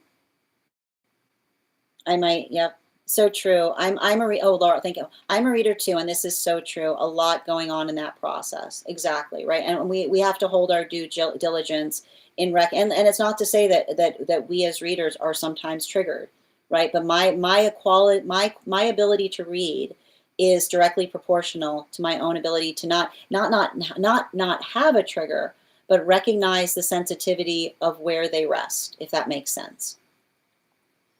This is interesting. I didn't even go, yep, yeah, exactly. Years ago when I was asleep, someone whispered hello and it woke me up immediately. Oh, that's wild, Viva. Very interesting. Yeah, totally. It was them speaking from their wounds. Well, and here's the thing about it, right? I can't make the assumption in relationality to that happening, but again, guides are clever. Like our guides are smart this way. They're like, this is the core essence of what happened, right? Yeah, I mean, yeah, it made you feel like you were the energetic problem. Mm-hmm. Yep, it's really hard, right? It's really important to put your own stuff aside to be a clear channel. It's not easy. We're not perfect in it, right? We all have moments by which we sometimes fail to meet that measure. But I like to describe the better we're tuned to it, the better we become as readers, right? It's our ethical spiritual responsibility to make sure that we're doing that work in order to make sure that we're effectively reading for others. And thank you guys for supporting each other in the comments. I was going to jokingly single you out of pure love, and then your comment protected it. Yeah, perfected it. Absolutely. And thank you, Jenny, for the follow. Yep. That's why I try it. It's, yeah, I think we are acting out of egoic. Yeah, well, and that's the thing about it, right? Like only you can decide, but the guides were effectively distilling the quality of the wounds, you could address it more effectively. Mm-hmm. Absolutely. Clearly, it's, well, yeah. Well, and I like to point this out. Like again, it's not my right to articulate what makes another person's sanctuary space. I try to create a space here by which we can have an open forum for ideas. So long as those ideas don't rest on othering others, right? Like I have an other free zone. Like if you it's like, and this is why we say, like, you can come here and speak, but not if you're saying I hate that. Be like, no, you can't say, like, I'm sorry, you have to go. That's my standard, right? Absolutely. Absolutely. Yeah, that makes sense. No, and again, like that I feel like a lot of that dream was trying to help you process that. It was coming through directly in relationality to the space I was trying to read for. It was a lot of, there was like, it was interesting because it was like there was some kind of clock energy there. It felt very polarized, right? Like that's where it was coming, like you're in or you're out, right? And then like sometimes, like that's where I think that's why there was clicking happening, because often when I get that kind of energy, it's like click, because it's like in or out, right? Yeah, total sense. And thank you, Coco, for the follow. Oh, thank you. I do my best to try to create a supportive space for everybody. Yep, absolutely. How are you doing today, Og? Well, and that's the thing, right? And here's the funny thing about consciousness. It's all theory. Did you create it? Did you create? Okay, I'm fine with it. And whoever created consciousness has the authority on it. And if you did not create the consciousness, then everything is theoretical. I hate to bring it. I hate to be the bearer of bad news. I hate to deflate everybody's little balloon there, but unless if the owner of the consciousness could please come here, you could please come here and define it, then we'll be fine. But until that happens, everything is theory, right? Like that's just the way it goes. All right, we're gonna continue right now. The next person on the list today is Per. Per, if you're here, can you respond in all caps and let me know if you'd like a general reading, or if you have